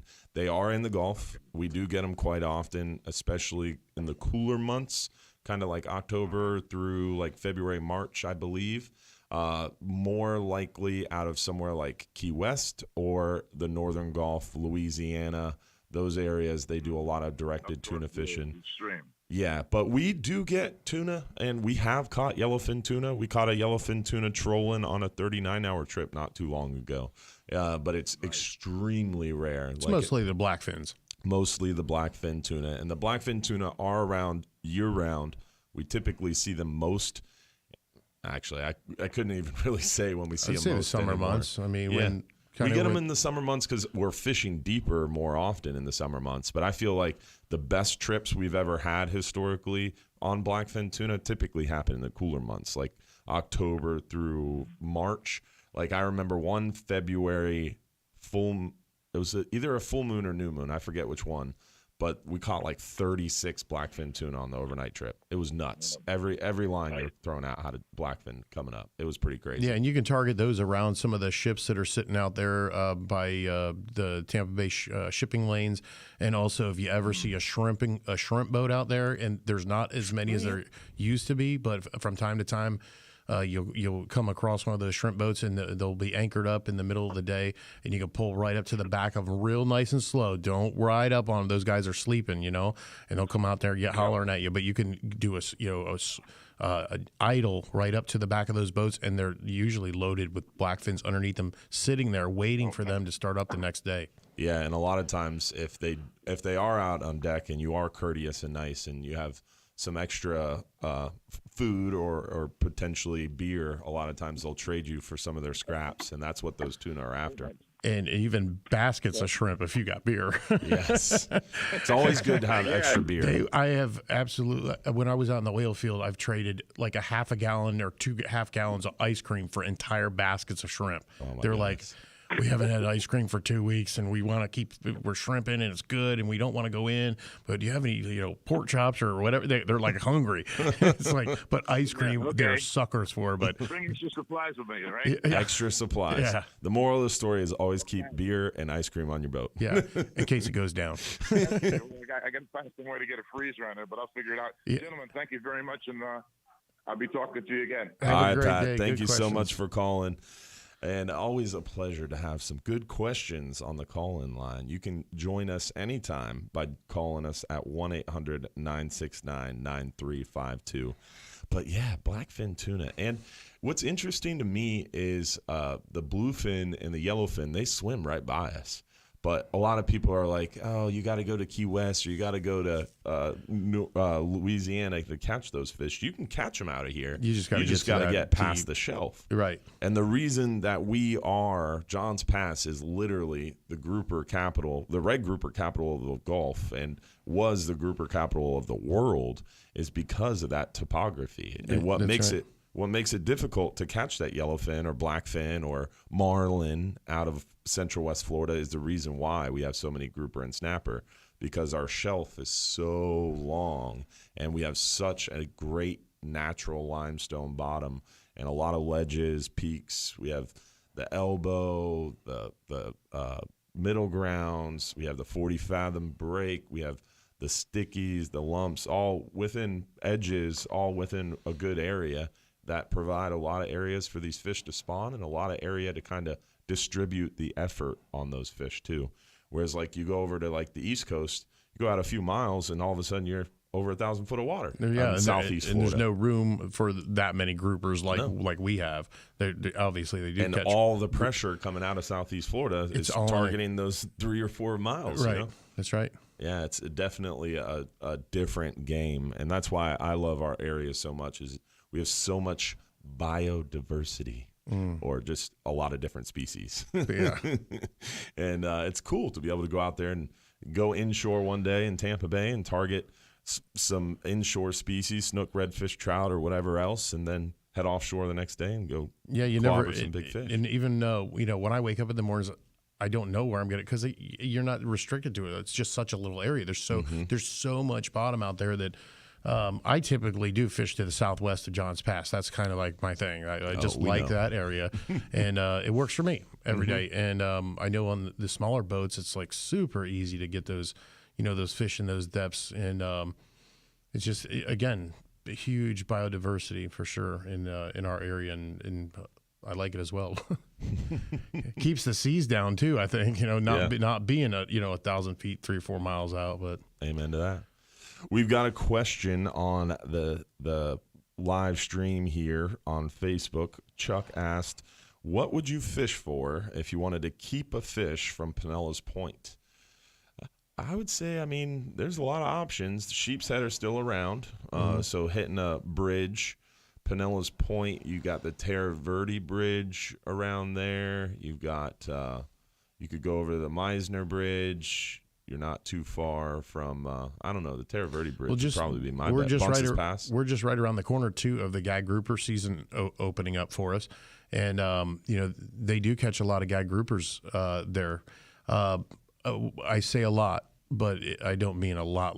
But you can catch a lot of small ones, but there's definitely some keepers mixed in there.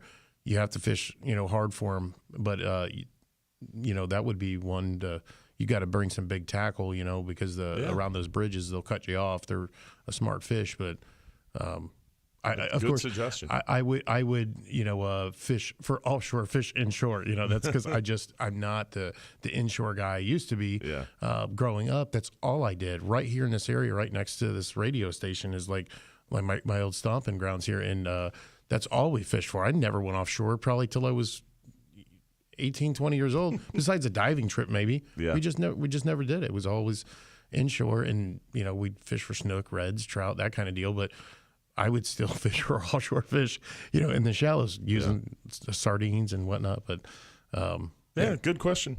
Brings up a good conversation. I don't know. Sheep's head would be my bet. They're good eating, and there's a lot of them around right now. That's true. But we've got another caller on the line. Darcy from Clearwater. How are you doing? Hey there, guys. This is Deke Darcy from Riverview. I apologize, man. My call screen is messed up this morning, and I don't have the greatest memory.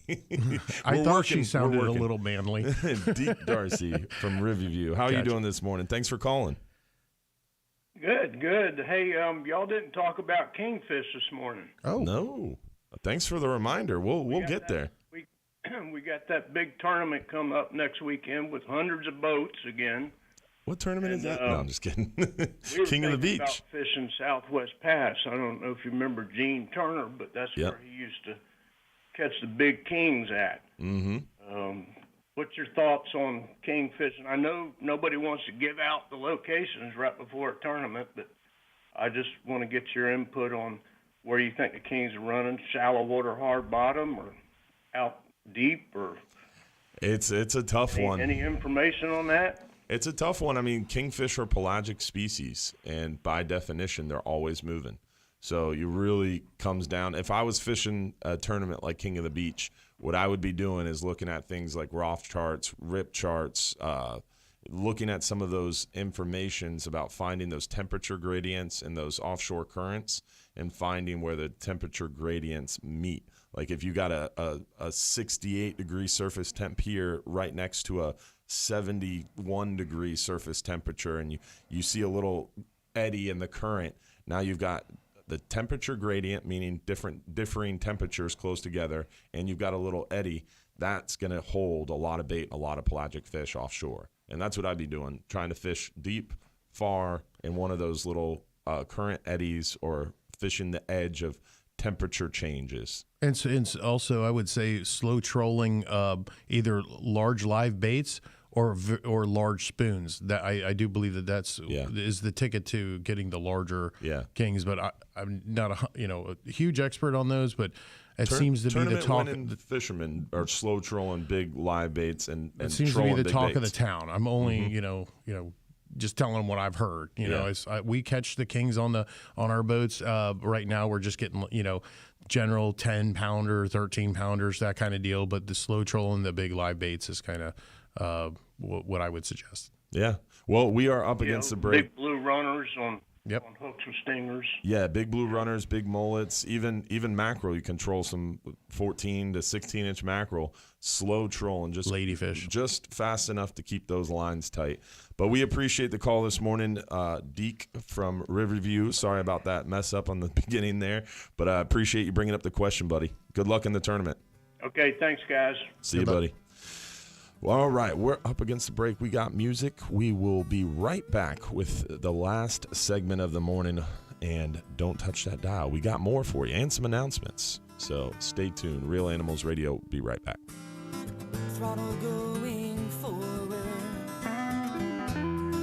Needle in the red. Having trouble finding a plumber or an electrician you can trust? A company that is clean, honest, trustworthy, reasonably priced, and shows up on time? Captain Mike Anderson. There it goes. Boy, just one more little segment here. Yep. Yeah, right about 8 o'clock we end. But we were supposed to end at 7:50, so we went late. So when you run late, then you have a shorter segment. Yeah, I guess they catch up on that end versus. Yeah. Oh, they're gonna get their spot. There's timing. Yeah. Do we have any questions from any of our? Trout and pompano. Trout would be a good option. They getting some pompano out there? No, they were a month Pompano ago. the bite is on. Yeah. But that's out on the beach. Yeah. Yeah, you can do that right from that jetty, right? I mean, that's... John's Pass Jetty, they're catching them right on the beach. Blinds Pass, Pass a Grill. I love Blinds Pass. That sandbar. That's where Blinds I've caught Pass. most of mine. That's where I cut my teeth in shore fishing. Yeah. From the bridge to that sandbar. Snook, redfish, trout, Yeah. cobia, sharks, Yeah. sheep's head, catch it all. Yeah. It's a great pass. I've seen my biggest flounder I've seen come out of there. Biggest grouper I've caught inshore out of there, out of that area. And then, Biggest trout I ever caught and the biggest Spanish mackerel I've ever caught were right in Blinds Pass. The biggest shark I've ever hooked was right in that hole in Paso Grill. Is that right? Yeah. Just a massive, massive fish. It's We were like on the 80 Carolina foot deep Skiff. there, right? Yeah. Or 80, 90 foot deep. I remember, I was like... It was. I think it shallowed up with all that sand going in there. But I hooked this shark. We were fishing for snapper on that little flat and hooked this shark, dude. It had to be 15 foot. It was huge. Wow. It came up underneath my 20 or 17 foot Carolina Skiff. I felt like it was bigger than the boat. It was huge. I had no shot. I was just fishing a spinning reel, but I'll never forget that fish. It was huge. Never really got a great look at it, but it came up underneath the boat and kind of looked at us, and then I felt like it just like smiled and broke the line. Wow. Look at that. What? The guy with the iron lung spent 70 years in that. Wow, that's crazy. All right, we're back.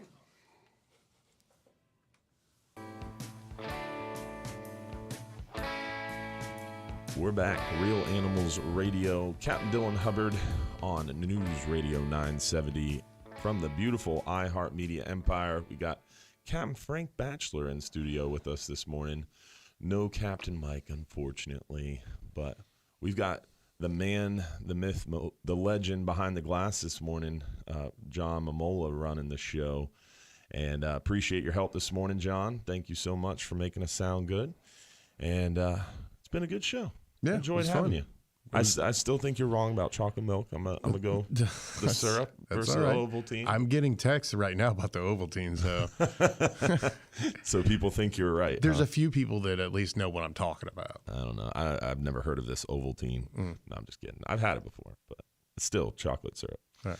But Redfish. We've talked a lot about that, guys. That FWC commission meeting coming up May 3rd and 4th. Remember, you have until April 29th at 5 p.m. to submit your comments to the FWC, and you can do that right from the agenda page, and we're going to pop that link into our live streams on Facebook, on the Hubbard's Marina and Real Animals Facebook pages. So make sure you check that out. Make sure you give your comments. Complaining about it at the dock or on Facebook or to your friends does nothing. Got to have your voice heard, and it's real easy to give public comments to the National Marine Fisheries Service, to the Gulf Council, to the FWC Commission. All you have to do is find that link and give comment. And the comments do work. They do listen to the comments, and enough people say enough stuff. Don't just comment on Facebook. Do it. Have your voice heard. It always is comical to me. Like they'll post something about changing a regulation, or that a regulation has changed, and you'll have all this negativity and all these comments. It's like, where were you through this process? I mean, this has been going on for 4 years, and they've been posting about how they're thinking about this, and, oh, this is our proposal, and here's our public comment, and here's our proposed final rule, and here's the final rule, and then all of a sudden, oh, this rule has been changed 3 years later, and that's when people freak out. If you didn't take the time to write in and have your piece heard, then you don't have to go to these meetings. You don't have to take time off work and show up in person. You can just make comment online. It's that simple. Yep. Yeah, it's crazy. Got to get involved. Got to stay up to date, guys. And we make it easy right here on the Real Animals Radio Show, our Sunday night live stream show every Sunday night, 8:30 p.m. on the Hubbard's Marina and Real Animals Facebook pages. Don't forget, again, tomorrow, Sunday mornings, there's another Real Animals radio show on 620 WDAE from 7 a.m. to 9 a.m. So make sure you check those guys out tomorrow morning. We're going to have another Bartow Ford Real Animals fishing conversation coming up soon. Don't have a date yet, but Captain Mike Anderson is working on that with the good people over at Bartow Ford. You definitely don't want to miss the next one. They are always a good time, and there is free food, Captain Frank. Silver Ring Cafe over there in Riverview does a great job, has killer Cuban sandwiches, but really where it shines are those deviled crabs. Oh, my goodness. I might have to attend this one. Yeah, they are very... You had me at deviled crabs. Yes, exactly. Yeah, you had me at crabs. You had me at Cuban sandwich. You had me at free food. Yeah. Yeah, always a good time. So definitely check that out. And then this Sunday, April 24th, we've got our Bass Pro Shops fishing conversation at 2 p.m. at the Tampa Bass Pro Shop. So make sure you check us out this Sunday. Thank you, Frank, for joining us this morning. Appreciate you asking me. I had a great time, and maybe we'll do it again sometime. Yeah, definitely, man. It was a pleasure. And hopefully you guys all enjoyed the show, and I appreciate you hanging out with us this morning for sure. We'll catch you tomorrow, again, 7 a.m. to 9 a.m. over on 620 WDAE for the Real Animals Sunday, T.A. Mahoney's Real Animals Sunday. We'll catch you tomorrow night at 8:30 p.m. right here on the Hubbard's Marina Facebook and YouTube channel and Real Animals Facebook for our Sunday night live show. And don't forget, if you're too busy to go fishing... Oh, he turned off. You're just too busy. Classic fail. I thought we were done. With that, we're out. See you guys.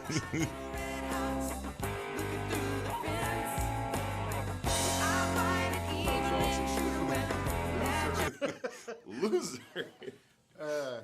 Appreciate you hanging out with us today, guys, and joining us right here on 970 WFLA and our Facebook streams. Thank you for hanging out, and thank you again, Frank, for coming and waking up early. Appreciate you asking me. It was fun. It was fun. It was. And we're going to go get some chocolate milk and some Irish car bombs. And what else did we talk about? There was a lot of food discussed earlier. Not a whole lot, but if we could get the deviled crabs right now, I'd eat deviled crabs, I'd eat deviled crabs and chocolate milk right now. That sounds like a plan. I'm hungry. We're going to go Irish car bombs, deviled crabs, and chocolate milk. Yeah, that's how it's going down. See y'all. Thanks for hanging out. Don't forget to join us Sunday, 2 p.m. at Bass Pro, and Sunday night, 8:30 p.m. for our live stream show. Y'all have a good day and tight lines.